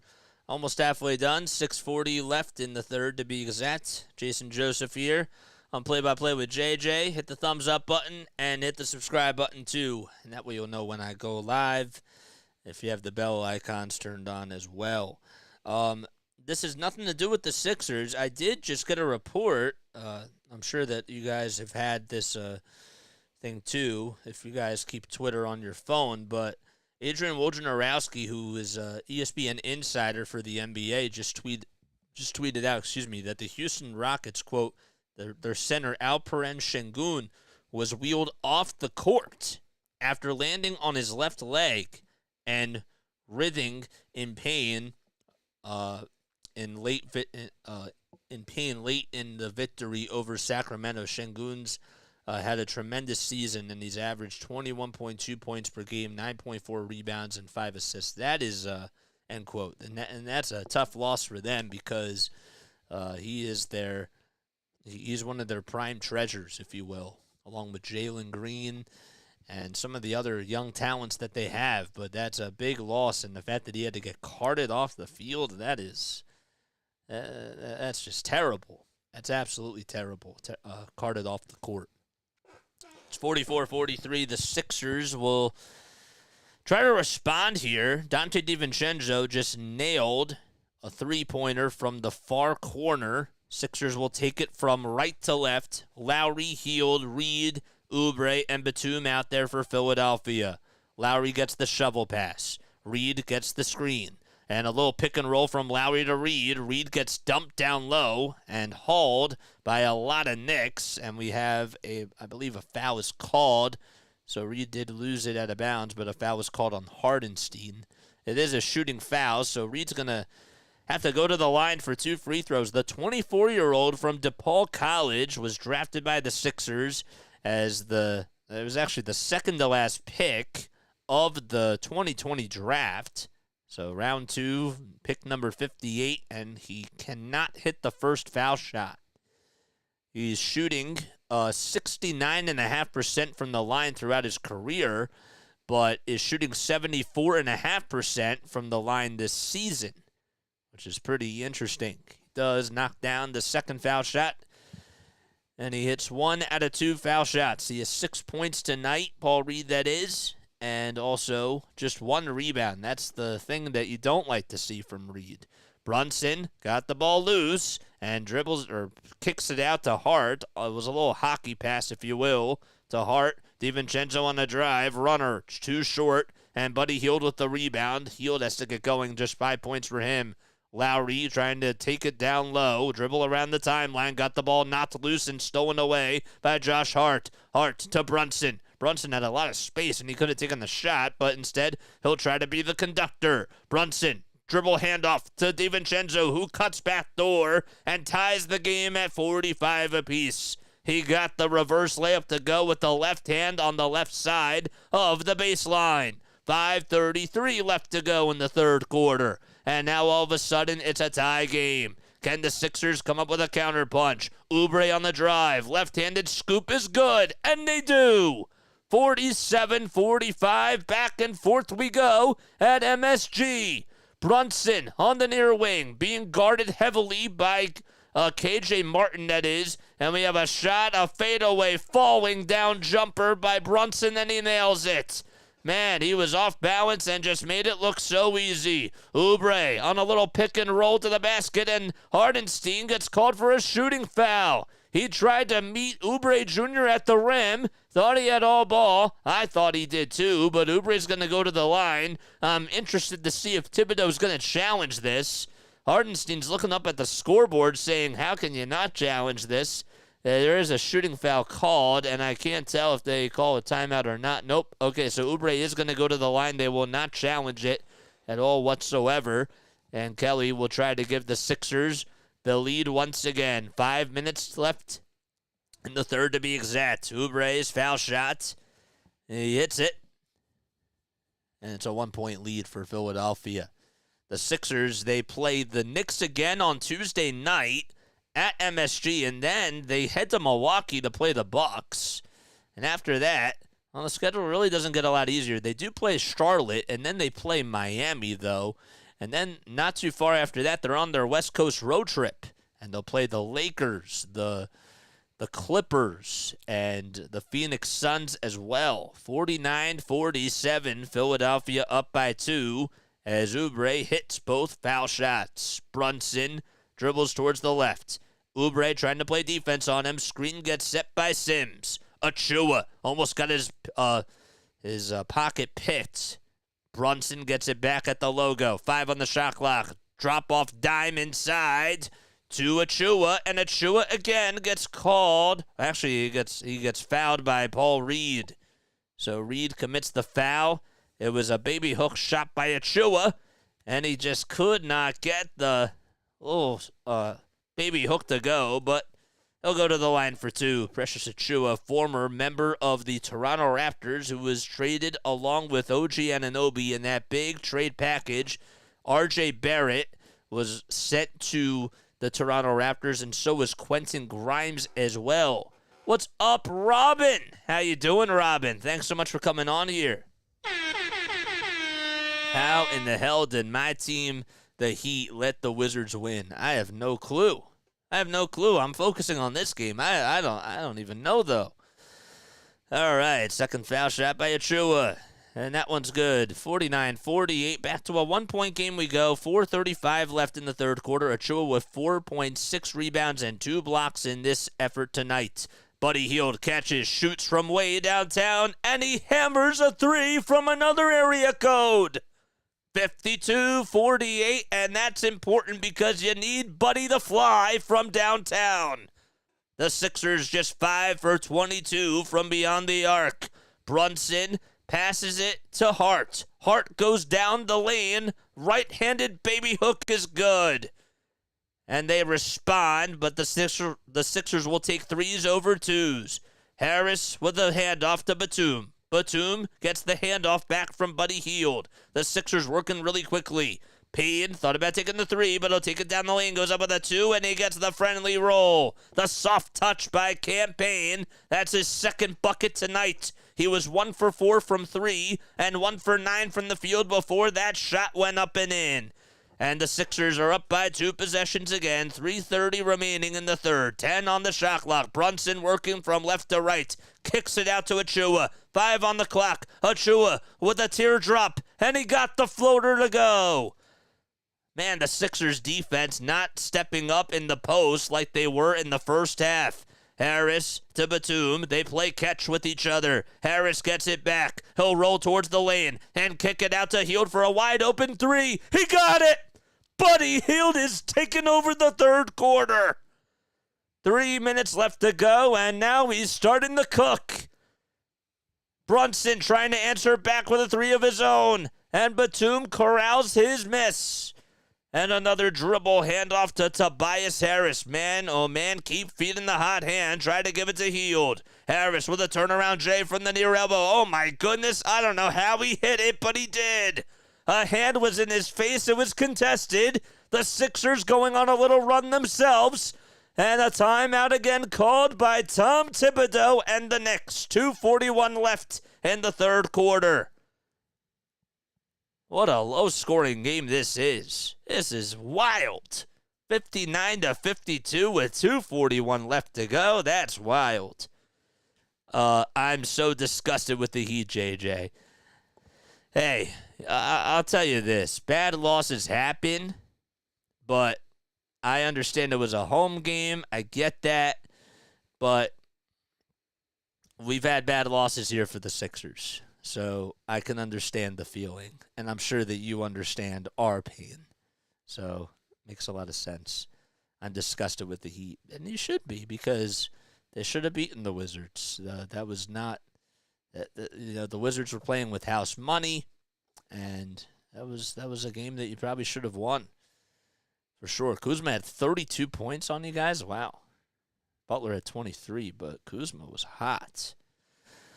Yes. All right, hit that thumbs up button, hit that subscribe button, guys. If you want to donate to the cause, feel free to do so, and hit that super chat button down below. The name is Jason Joseph. This is Play by Play with JJ. The backstory is that I started off doing this channel about over a year ago, and have been calling a lot of games on here ever since. We do it like a radio play-by-play style, so we try to give you guys the best play-by-play that we possibly can for Sixers games. And if you guys really do enjoy this content, please hit that thumbs up button and subscribe to the channel. It would really mean a lot for us. I want us to really try to grow from a basketball perspective. We're definitely going to get a lot of people for baseball, I assume. But you guys definitely have made this channel so much fun, and I want to make sure that I give you your flowers, because I don't do that on a night-to-night basis, and I really do appreciate all of you guys for coming on here and being consistent, especially the people that have been here since day one. So I wanted to recognize you guys and give you a little kudos as well. So thank you for always being here and for supporting the channel. Yeah, for sure. That's what we do. We need 3 more likes to get to 50. Man, that raid from RB, that was a huge raid. That was absolutely wild. I did not expect that. I just wanted to get back to this channel, and I don't really expect things in return, from other people, but that was really nice. I do appreciate that. All right, 2 minutes and 41 seconds remaining in the third quarter. The Sixers, they're in the driver's seat right now. They lead it by 7, but can they just continue with this momentum. They had a really nice run. Buddy Hield made 2 big threes, and then Tobias Harris, how about the 17-foot turnaround jumper that he made over, it was Jalen Brunson that was guarding him. Not an easy play, but Toby just made it look so easy. Harris in this ball game, 8 points, 8 rebounds, and 2 assists to go along with that. Buddy now with 11 points, 5 rebounds, and 3 assists to go in this game. 2.5 minutes left in the third quarter. DiVincenzo dribbles around the timeline. They say that he gets called for palming, and the Sixers will get the ball back. Another turnover by the Knicks. Lots of careless mistakes tonight in Madison Square Garden, and we'll get you a result on how many turnovers they have in just a few seconds. 2:20 left in the third quarter. Harris with the basketball. He'll dribble it towards the left side. Reed comes to the rescue with the screen. Harris tries to shoot it from the near elbow, and he could not hit the foul line, Jay. Hart got the rebound again. They'll dump it off to Jericho Sims. Sims has been really quiet in the scoring department ever since that second quarter. Hart kicks it out to DiVincenzo on the far wing. 4.5 on the shot clock. He has to get going. Hield playing really good defense. DiVincenzo from way downtown. It didn't even hit the rim. Batum got the rebound, and he ends it off to Payne. Sixers again off to the races. Hield catches. Passes it back to Payne. The hot potato goes to Tobias Harris. Payne gets it again. They play a game of catch. 8 seconds on the shot clock. Harris with a floater in the lane. Got it! A 9-point lead for the Sixers with 1:20 remaining in the third. Nice play again by Toby, and how about the offensive play calling by Nick Nurse? A 7-0 run over the last 2 minutes for Philadelphia. 1:10 left in the third.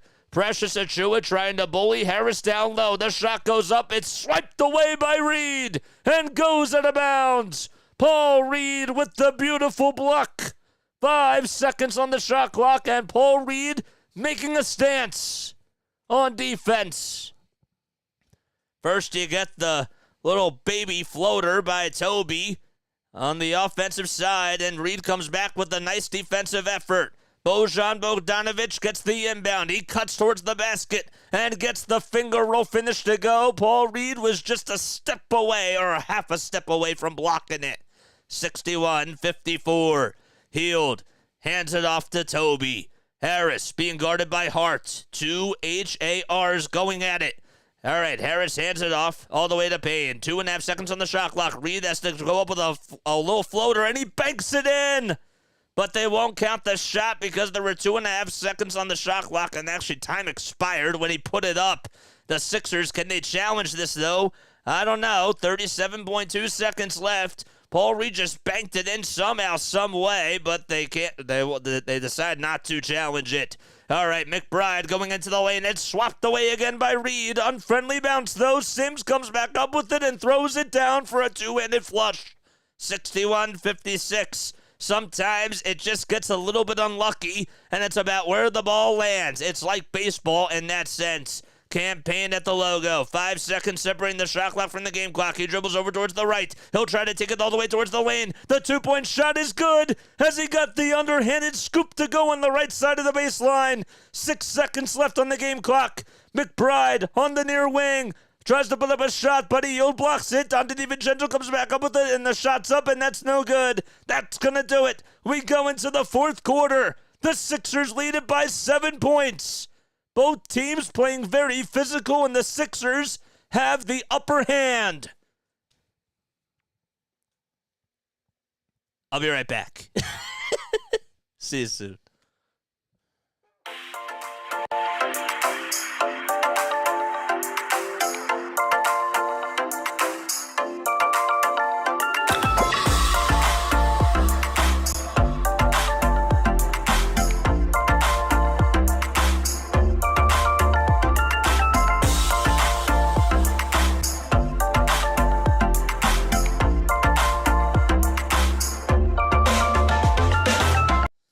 I'm back. All right, I'm going to ask you a Sixers trivia question. For those of you that are just tuning in, the name is Jason Joseph. This is Play-by-Play with JJ. We cover the Sixers, the Phillies, and the Eagles on here. Make sure that you tune into all the exciting action for the play-by-plays that we do. It's a radio play-by-play style that we do on here because I really want to go into broadcasting and I want to be able to get reps. And I try to give you guys the best, second or third best option out there and really try to give it to you as professionally as possible. All right, so I'm going to ask you a question, a Sixers trivia question, of course, and if you get the answer right, this is what you'll hear. I will play this sound if you get it incorrect, and that sound is that. Okay. So the Sixers acquired what all-star player from the Timberwolves back in 2018?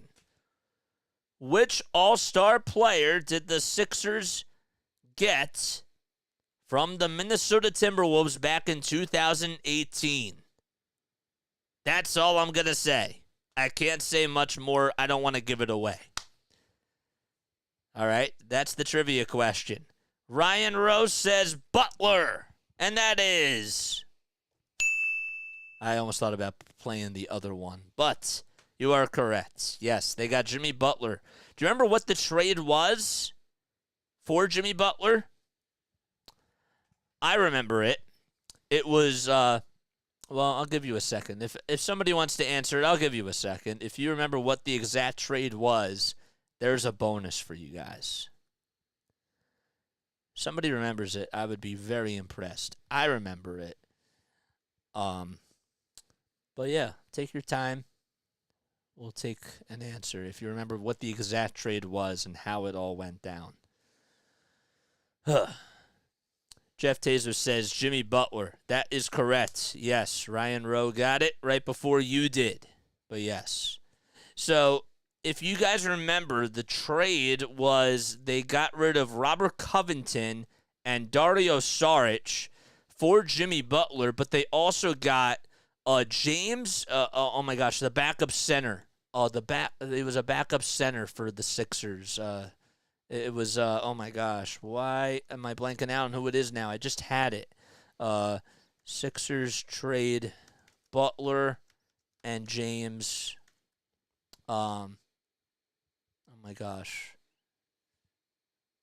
Jimmy Butler. And who was, Robert Covington, Dario Saric, and Jarrett Bayless. And a 2022 second-round draft pick. Justin Patton. That's who it was. Justin Patton. There you go. Ryan got it. Ryan got that trade. That is correct. All right, 63-56. We start off the fourth quarter. The Knicks throw it away. Philadelphia comes back up with it. Harris got the steal. Payne at the top of the key. We'll get you on who made the bad pass in just a few seconds. It was actually Bojan Bogdanovic. 19 turnovers for New York and just 9 for Philadelphia. Payne thought about taking the 3, but he'll drive it in towards the lane. Kicks it out to Reed for a 2 on the near corner. Got it! And Paul Reed able to just get another bucket. 6 points for him. Actually make it 8 now. Only 2 rebounds, though. That is what you want to see, those numbers go up in that department. We're 1 minute into this fourth quarter. A lot of exciting action. Burks thought he was fouled, and that was a very, very, very, very, very, very late whistle. Buddy Hield did initiate the contact, and he swapped him right on the right hand. And we'll have some more foul shots coming up for Miles McBride. It was actually Paul Reed that did commit the shooting foul, but there was some contact down low too. So Burks actually does go to the line. I beg your pardon. It's a 9-point game. Alec Burks at the line. First foul shot is up, and he makes that one. The Knicks are 37-26. If they lose, well, they're about, I want to say that they're a half a game behind the Orlando Magic. They're actually tied with the Orlando Magic if they do lose. And the Knicks would still have, I believe, the tiebreaker, and they would be in 4th place. So Burks does make both foul shots, and he has 5 on the night. Payne with a little fake handoff to Hield. Harris gets it, but he throws it away to Miles McBride. McBride got it in the backcourt, almost lost his dribble, and Jericho Sims dribbles it into the front court. Bojan Bogdanovic tries to catch, shoot, and a turnaround jumper. Got it to go over Cam Payne right in his mouth. 65-61. They say it was a 3, and I believe that's what they'll call it. Yep, they'll probably look at that just again in just a few moments. Reed will try to take it to the foul line, and a dump pass to Buddy Hield. Hield with a step back J. Got it from the baseline on the edge of the near side of the lane.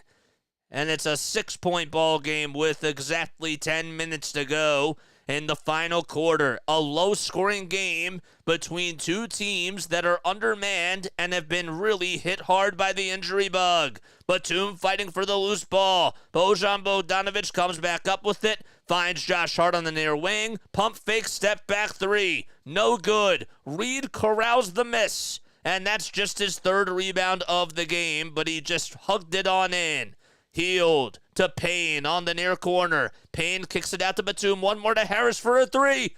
That's just off the mark. The Sixers fans, even though there probably aren't too many there out in New York, they probably would have exploded. Hart lost the ball. It was sniped and stolen away by Nick Batum. Another turnover by Josh Hart. That's his 5th today.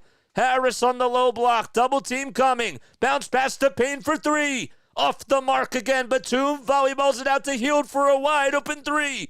That's no good. Harris gets the rebound, hands it off to Reed. His foul shot jumper is no good.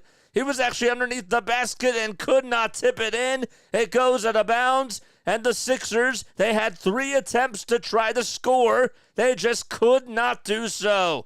And hopefully that does not come back to bite them. The Sixers had so many chances on that possession. Had a couple of wide open 3s, including one from Buddy Hield, one from Campaign, and almost a putback attempt by Paul Reed. Burks being double teamed out on the far corner, and he finally passes it to Hart. 4 on the shot clock. McBride, pump fake, 3-pointer from the left side, no good. And Buddy Hield is able to intertwine and intervene with getting the rebound again. 8:25 now on the clock, and a timeout called by Philadelphia. They lead it by 6. There's still plenty of basketball to go. Who will come out on top? Will it be the Sixers? Who will it be? We'll be right back.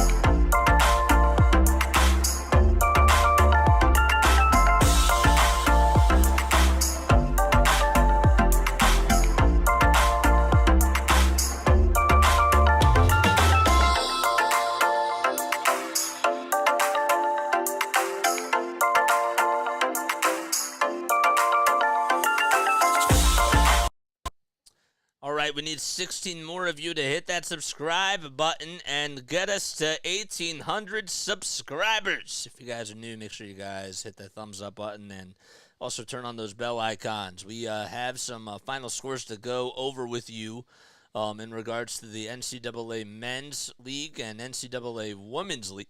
And we'll do the women's first really quickly. So we had 6 games that took place today. So Nebraska lost by 5 to Iowa. Iowa won in overtime, and Caitlin Clark again was absolutely magnificent. 94 points for Iowa as the Wolverines were able to beat Nebraska, North Dakota, and ended up, Notre Dame, beat NC State Wolfpack by a score of 55-51. That was the final score of that game. Connecticut, how about this? The UConn Huskies had 58 points today. Paige Becker's at 27. My goodness, she is a stud too. And they actually shut out Marquette in the 4th quarter. Isn't that crazy? I've never seen that happen in any sort of basketball game. A team getting shut out in a quarter? That is wild. South Carolina, they won 79-72. The Gamecocks were able to beat the LSU Tigers, who were ranked 8th, and South Carolina, they're ranked 1st. They have won. They're actually 32-0, and 16-0 against the conference. Stanford, they lost today to the USC Trojans, 74-61. Stanford was ranked 2nd in NCAA women's basketball. That was the Pac-12 tournament final score for that. The Trojans advanced and were able to win 74-61. And then Georgetown, they had a little upset versus Creighton. The Blue Jays, who were 15-3 in the conference and 25-5 overall, they lost to Georgetown, who is 22-10. Again, this is the NCAA Women's. That was part of the Big East Tournament semifinal. 67-61. We have a catch and shoot for the Sixers on a 3 by Payne. Could not get the J to fall. 8 minutes remaining in the fourth quarter. We'll do the men's in the next time out. Brunson on the far wing. And he'll just pass it to Bojan Bogdanovic, who will try to dribble towards the lane and kick it out to Hart. 4.5 on the shot clock. A little jab step. He'll take on Batum. Batum plays good defense, and he tips it out. He tips out the rebound of Josh Hart into the hands of Paul Reed again. Hield with a little dribble handoff. 3-point shot is up, and that's in. Buddy Hield is cooking from downtown. He only had 5 points in the first half and has really exploded ever since the clock has turned into the third quarter.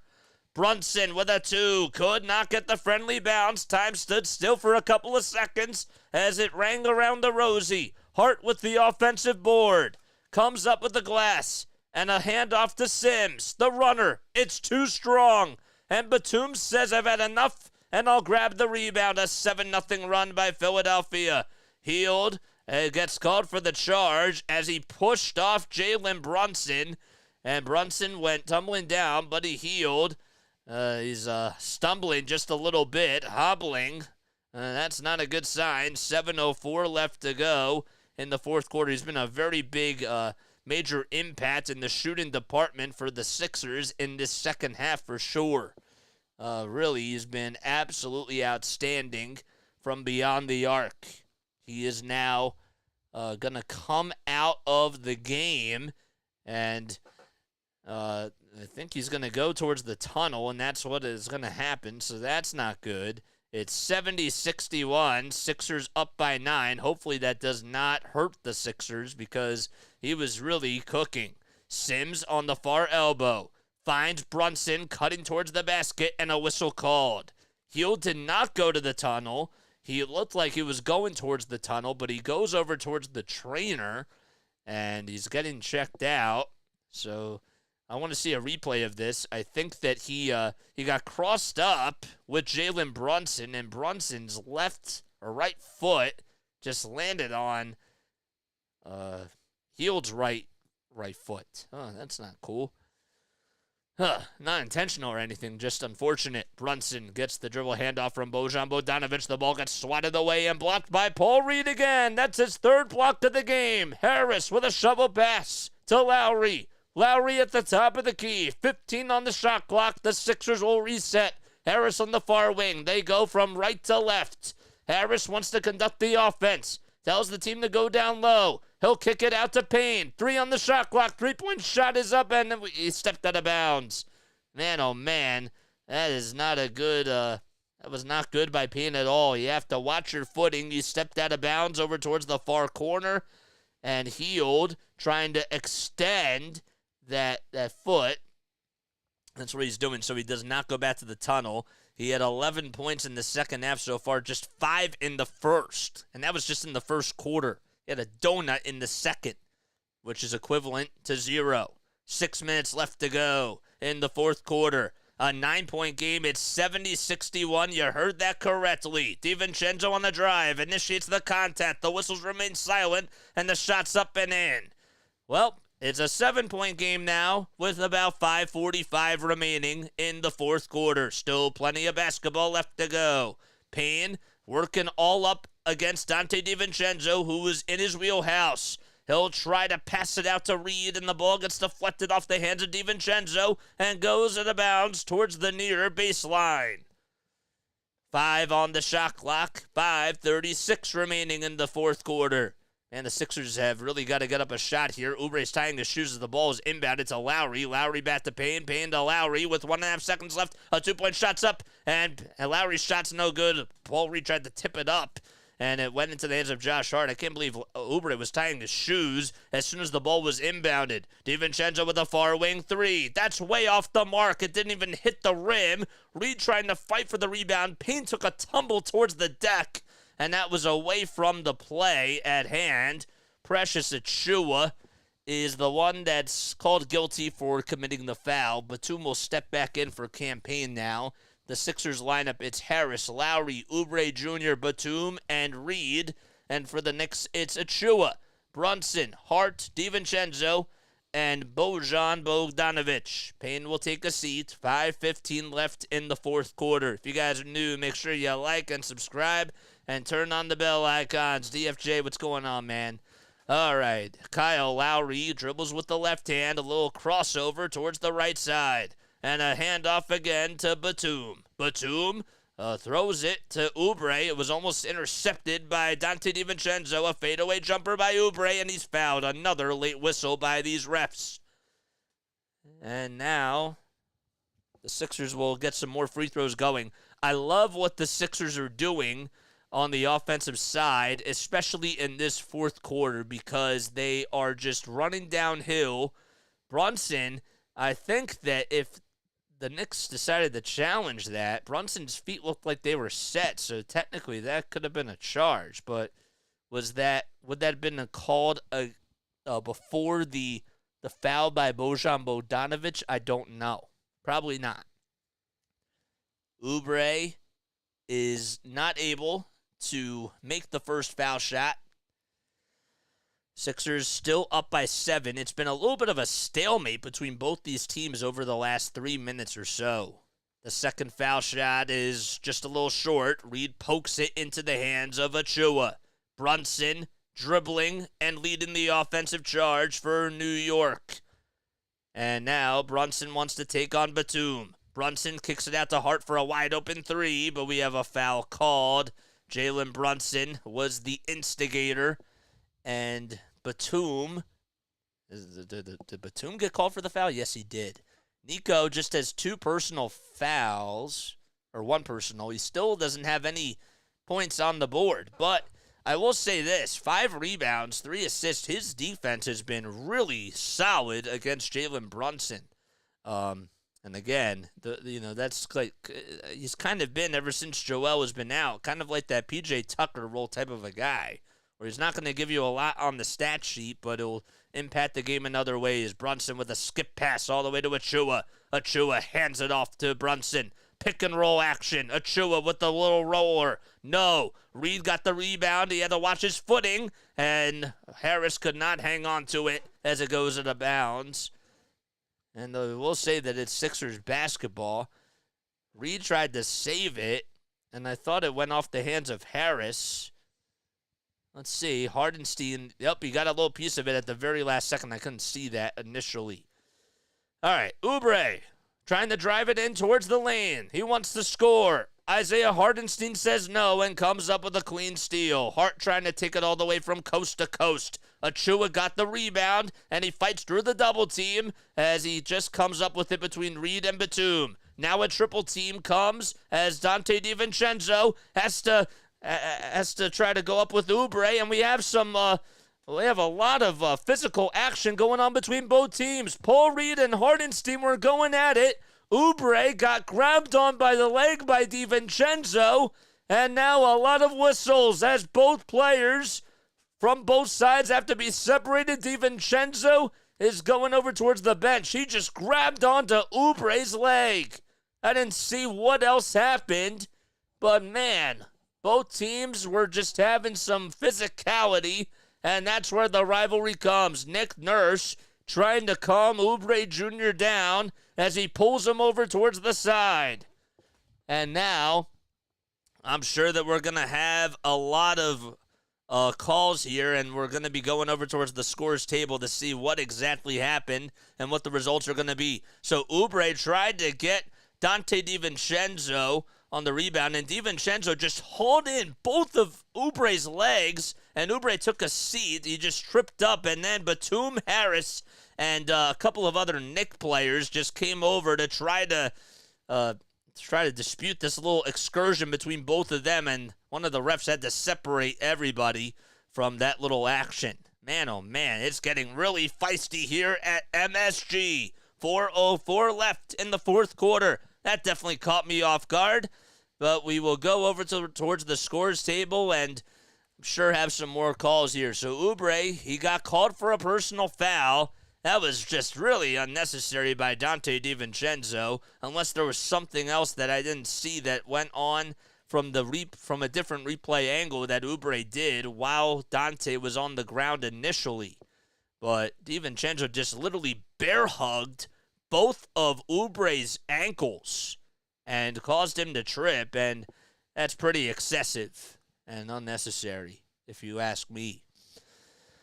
All right, so the refs are over at the scorers table trying to get a word from Secaucus, New Jersey, and they'll have more on this. Again, DiVincenzo and Oubre.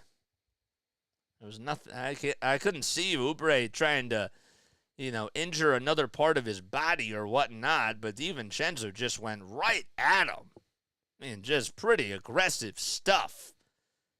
But that's certainly going to be That's certainly going to be something to talk about, I'm sure, during the post-game show. And oh man, what a game! The Sixers are up by 7, and how about this? Both teams have not scored since the last time a team scored was at the 5:55-minute mark. The last time the Sixers scored was at the 7:42-minute mark. And that was Buddy Hield that made a 3. So the refs still over at the scorers table. The headsets are in. Both the refs that are out there, we'll get you a name on them in literally just a few seconds. There's DiVincenzo. I'm sure that he's going to have maybe a flagrant or a technical called on him. What a ball game, man. If you were to say that the Sixers would lead it against the Knicks, 70-63, with 4 minutes and 4 seconds left, not in the third quarter, in the fourth quarter, I'd have to call you crazy. Bill Kennedy and John Butler and Merritt Kogut are the refs for tonight's game.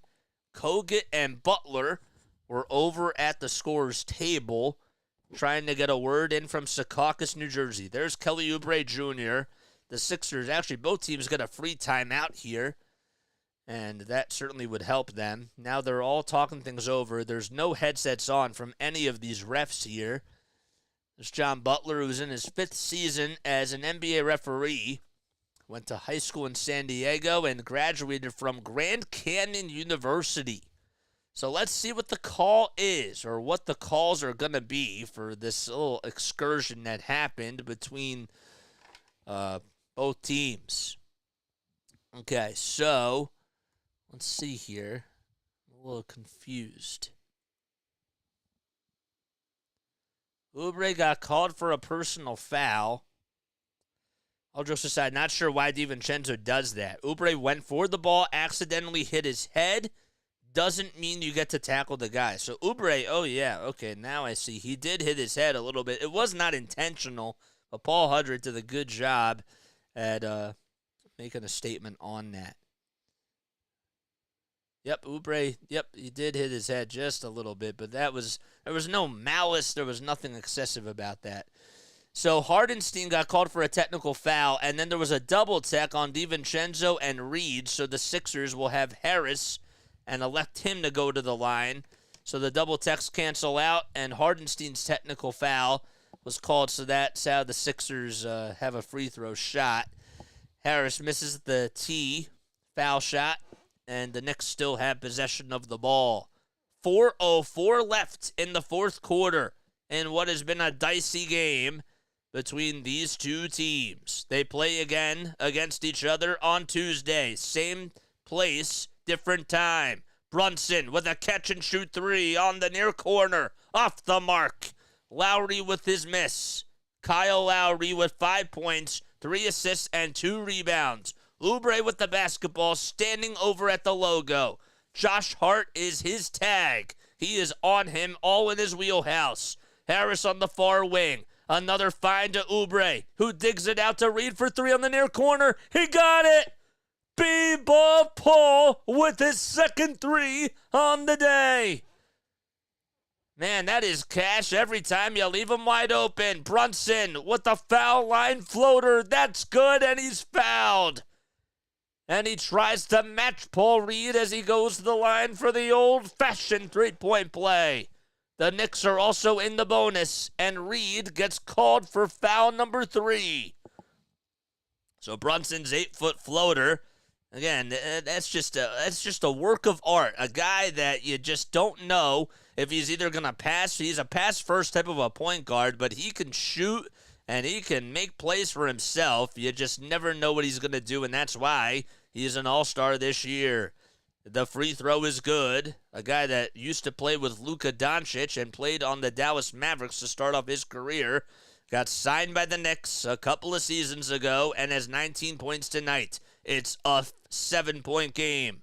Oubre on a drive. A little pass to Paul Reed. Down low, and Reed got the reverse layup to fall. Brunson did connect on the foul shot and had the three-point opportunity. And Reed answered back with a layup of his own. Brunson for three, and a loose ball foul called on Tobias Harris as he just bear-hugged Isaiah Hardenstein. And the Knicks call for time with 2:57 to go in the fourth quarter. 75-66. More foul shots coming up for Hardenstein in just a few moments. I'll be right back.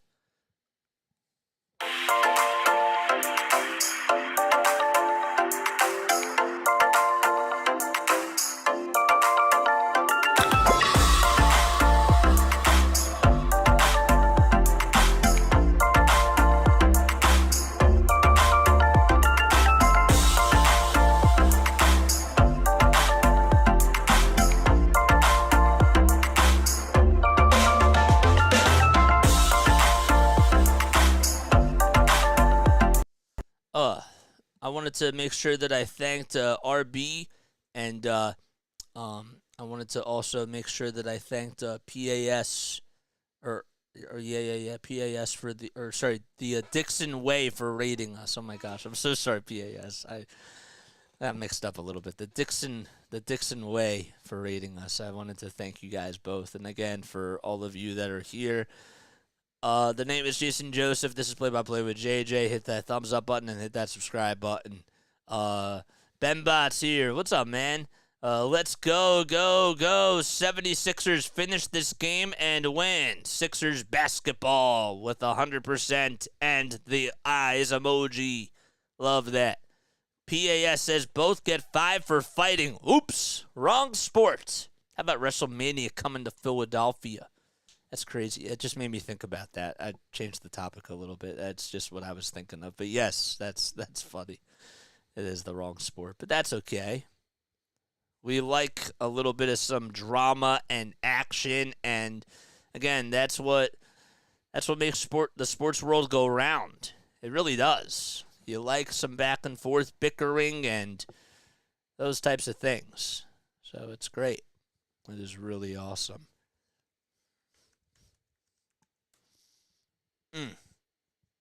All right.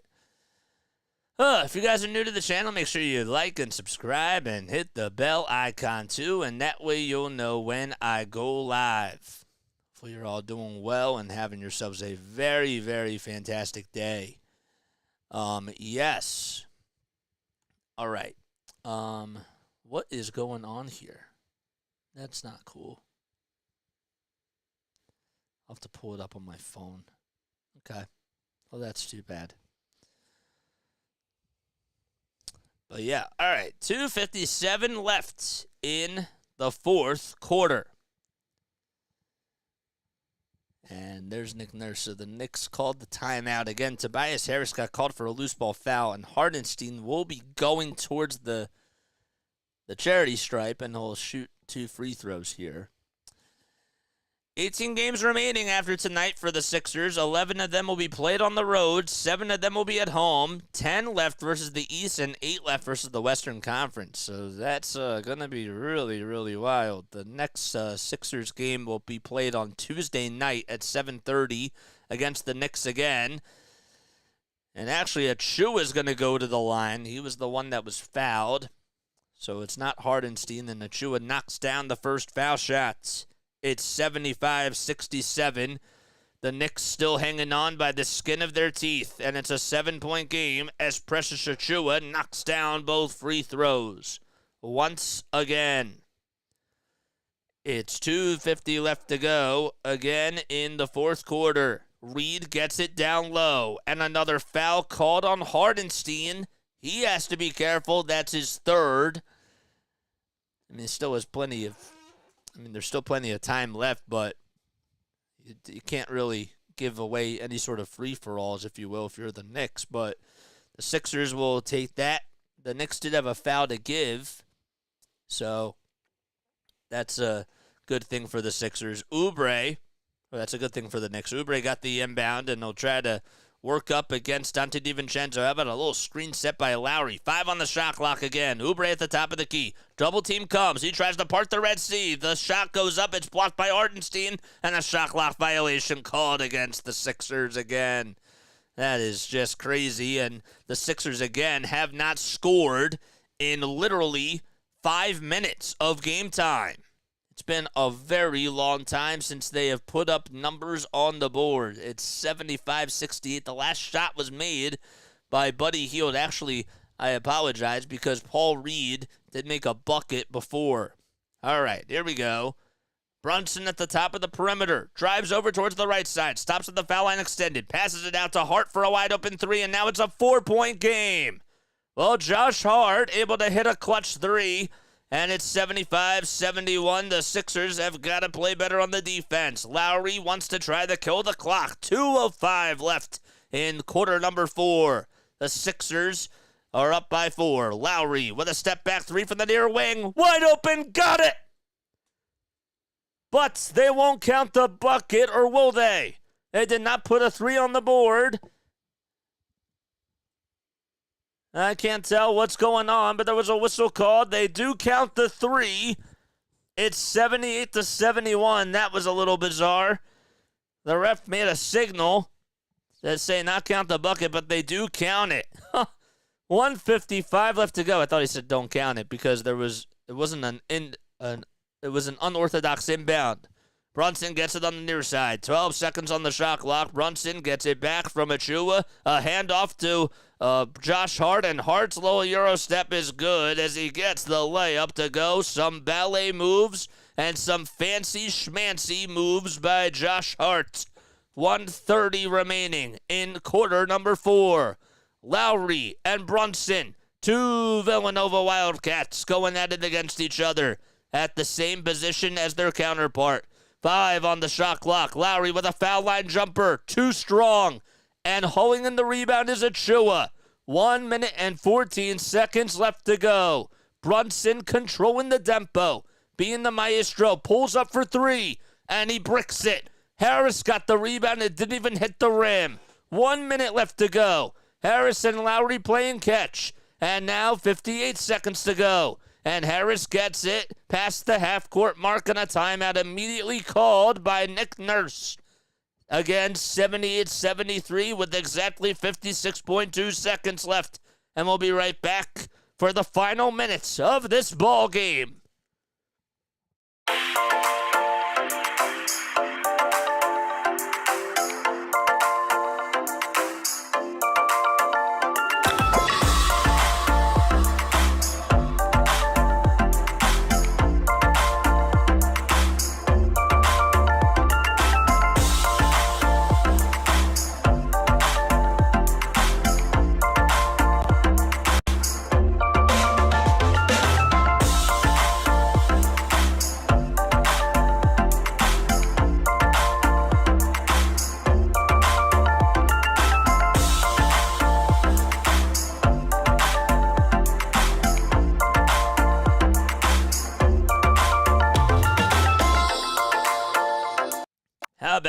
clutch three-pointer by Kyle Lowry. It's 78-73 with 56.2 seconds left. Beg your pardon. Jason Joseph here. Play-by-play with JJ. Giving you all the play-by-play coverage of Philadelphia 76ers basketball. Guess I might be eating a shoe. Don't jinx it. Do not jinx it. Strangest game of the year, that's for sure. What a ball game. This has really turned out to be very defensive-minded, not a lot of scoring. DiVincenzo and Oubre go at it again as DiVincenzo knocked into Oubre's head that time. And Nick Nurse wanted another foul call there, and he does. There is a foul call, but there was nothing else more than that. So it will be Batum that'll inbound it from the Sixers bench, and a dribble handoff to Lowry. 50 seconds left, 20 on the shot clock. Lowry advances it towards the front court. A pass out to Batum. Batum passes the hot potato to Lowry. Lowry with a skip pass to Oubre, almost intercepted by Brunson. Oubre, does he get called for the charge? He does. Oh, my goodness. That was a costly turnover by Kelly Oubre Jr. Josh Hart had his feet set. It's the right call. And another careless mistake by Philadelphia. 37.5 seconds to go. The Sixers only have one timeout left. My goodness. 33 seconds, 18 on the shot clock. Achua for three from the near quarter. Way off the mark, it was airballed. Oubre got the rebound. 3 seconds separating the shot clock from the game clock. Harris has to pass it, and it's stolen away by DiVincenzo. 18 now. Brunson lost it. It goes out of bounds, and the Sixers will get the ball. 15.5 seconds to go. Brunson could not hang on to it. It went out of bounds towards the near sideline, and both teams just playing really sloppy ball over the last 2 minutes. And they may double-check this to see if Brunson even touched it. So I don't know what's going to happen. The Sixers don't have any timeouts left. Did they just call their final timeout? They did. So DiVincenzo had an out-of-bounds pass turnover, was deflected off the hands of Harris, and then Brunson got his elbow on it. And I don't know if they're going to review this or not. I don't see any refs over at the table just yet. I do see Tyrese Maxey, though, in his really funky pants. They look really cool. Sort of like a tiger style. It's 78-73. The Knicks are in the bonus, too. I just wanted to make sure I recognize that. 15.5 seconds left, so I guess that they're not going to be reviewing this. And it should be Sixers ball. My gosh. Just some bad passes from Toby and just from both sides, man. It's like just a slugfest of just ugly basketball. 15.5 seconds to go. The shot clock is unplugged. If the Sixers can just inbound this and get fouled, that would be clutch. Batum inbounds it to Harris. Harris, did he get fouled? He tried to stay in bounds, and he did by Josh Hart. And that's going to put Toby at the line. The Knicks do have one timeout left. 14.8 seconds left on the game clock. And Harris will try to put the Knicks to bed, potentially. All right. Harris with 10 points and 11 rebounds tonight. He's looking to go 11 for 11, and he can't do so on the first time around. He has been really struggling at the foul line, and he's one of their best, if not their best free throw shooter. The first shot's no good. The second shot is up, and he drains it. And it's now a 2-possession lead for Philadelphia. They lead it by 6 points. The Knicks burn their final timeouts. And can the Sixers just hang on? Don't know. So that does not technically ice the game just yet. All right. Wow. J-Rep, go to a bakery for a shoe cake. J-Rep. You could do a bunt cake, but it's not baseball season yet, so maybe it's a little bit too early for that. Both teams with no timeouts left.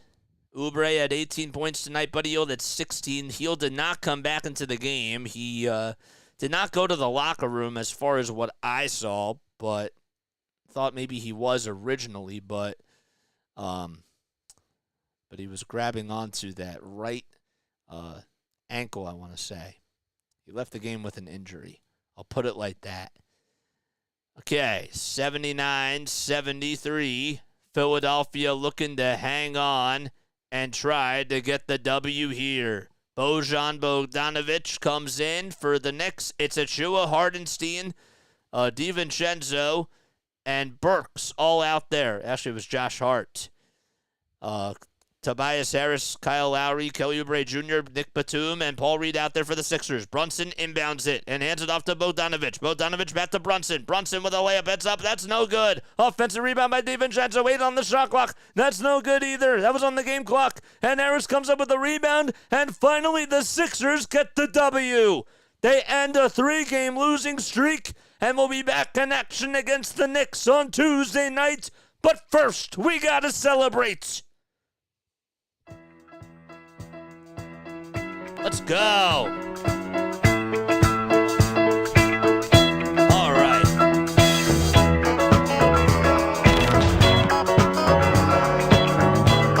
Big win. Big win. Let's go. Clap your hands, everybody. This is a big one.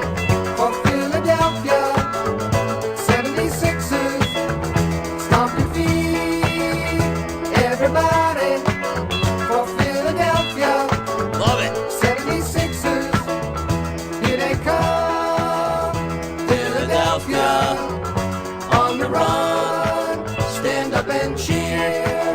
Weird Number one. 1, Philadelphia, here they come. Team of the year. What a win, man. That was awesome. That was a much-needed win. The game itself was absolutely sloppy and just a lot of turnovers left and right at the end. Wish that we could have kept up a little bit better with the action at the end, but hey, they got the win, and that's what matters. They did it against the Knicks. They only put up 79 points, but that was enough. That was enough to beat a Knicks team who only put up 73. And again, both teams will be back at it on Tuesday, and the Sixers will try to tie up the regular season series.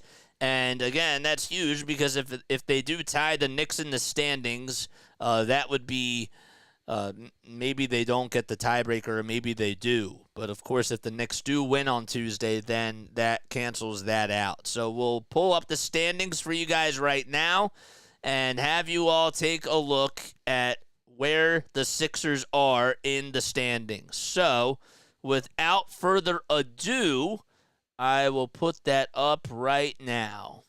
Where is that? Nope, that's the wrong one.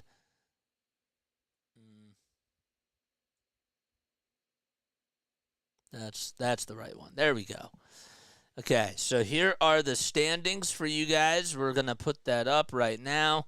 There is those lovely Eastern Conference standings. Okay, so here is the East, and this is what matters. So we're going to put this up here. Okay, there we go. Celtics are 8 games above the Bucks, and the Sixers are now, if the regular season ended today, they would have the 6th seed. The Heat fall to the 8. And the Sixers are now also a game behind New York, so that's also worth mentioning as well, because they're a half a game behind the Magic and about a game back of the Knicks. So a much-needed win for your Philadelphia 76ers. They're now 36-28 on the season. Hopefully they do get Tyrese Maxey back for Tuesday night's game. But what are some takeaways tonight? It was unorthodox of a win, especially at the very end. You only put up literally 16 points in the fourth quarter and got outscored by 1. It wasn't like that the Knicks had the best night either. So many turnovers by the Knicks, and yet the Sixers were able to just hang on and win still. And you get the dubs as they come. How many turnovers did they have? They had 21 turnovers tonight, the Knicks, that is. The Sixers, they got a little bit careless in the fourth quarter. I'll be honest with you. They did not make good plays down the stretch. Lowry made the big three, and that was pretty much the ball game, you figured. But a lot of turnovers. It's unfortunate that they did lose Buddy Hield. I'm curious to see if he's going to play the next time on Tuesday and what his status will be, because that's something else to keep an eye on, and add that possibly to the injury list too, to keep your eyes on him. But yeah, what are your thoughts down below? What are your thoughts? I would love to hear from you guys. Great game, says Butterfly.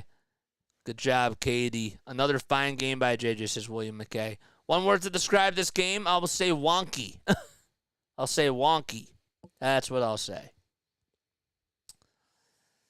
Ugh. This really is getting so close. These are like all must-win games for them. I'm happy that they pulled it out. I just am, because if they lose this game, we're not feeling good. After what was a terrible display on Friday night, and then you lose a 12-point lead to Memphis going into the fourth quarter. DFJ says a good word to describe this was a dogfight. That was I like that word too. That's a good one. That's a very, very good one for sure. Fewest points allowed this season by the Sixers. Yeah, their defense was great. I will say this. Nick Batum tonight on defense was really, really strong against Jalen Brunson. I really liked that matchup. And, Nick Nurse, I'll give him this, and I'll say that he's always great at adjusting on the fly and doing a good job in a series in regards to that. Reed had 4 blocks tonight. He had 13 points and not a lot of rebounds, but he had just enough. He made a big-time 3 down the stretch again. If you leave him wide open, it's money. It's going to go in. And now I think that Paul Reed has really been working on that shot. Even though the form, say what you want about the form, it's not the best looking at all whatsoever. But as long as that ball goes in, that's what matters at the end of the day. But yeah, I mentioned Paul Reed, and I forget where I was going to go with that statement. But yeah, maybe the Sixers can get the win on Tuesday and make more adjustments. As I was talking about Nick Nurse before, he is a very good schematic head coach and knows where the team thrives, even when they're not fully healthy. I thought he did a good job coaching tonight, and that every decision that he made was pretty much on point. Keep your eye on Buddy Hield, and keep your eye on Tyrese Maxey, too, to see if he'll return Tuesday.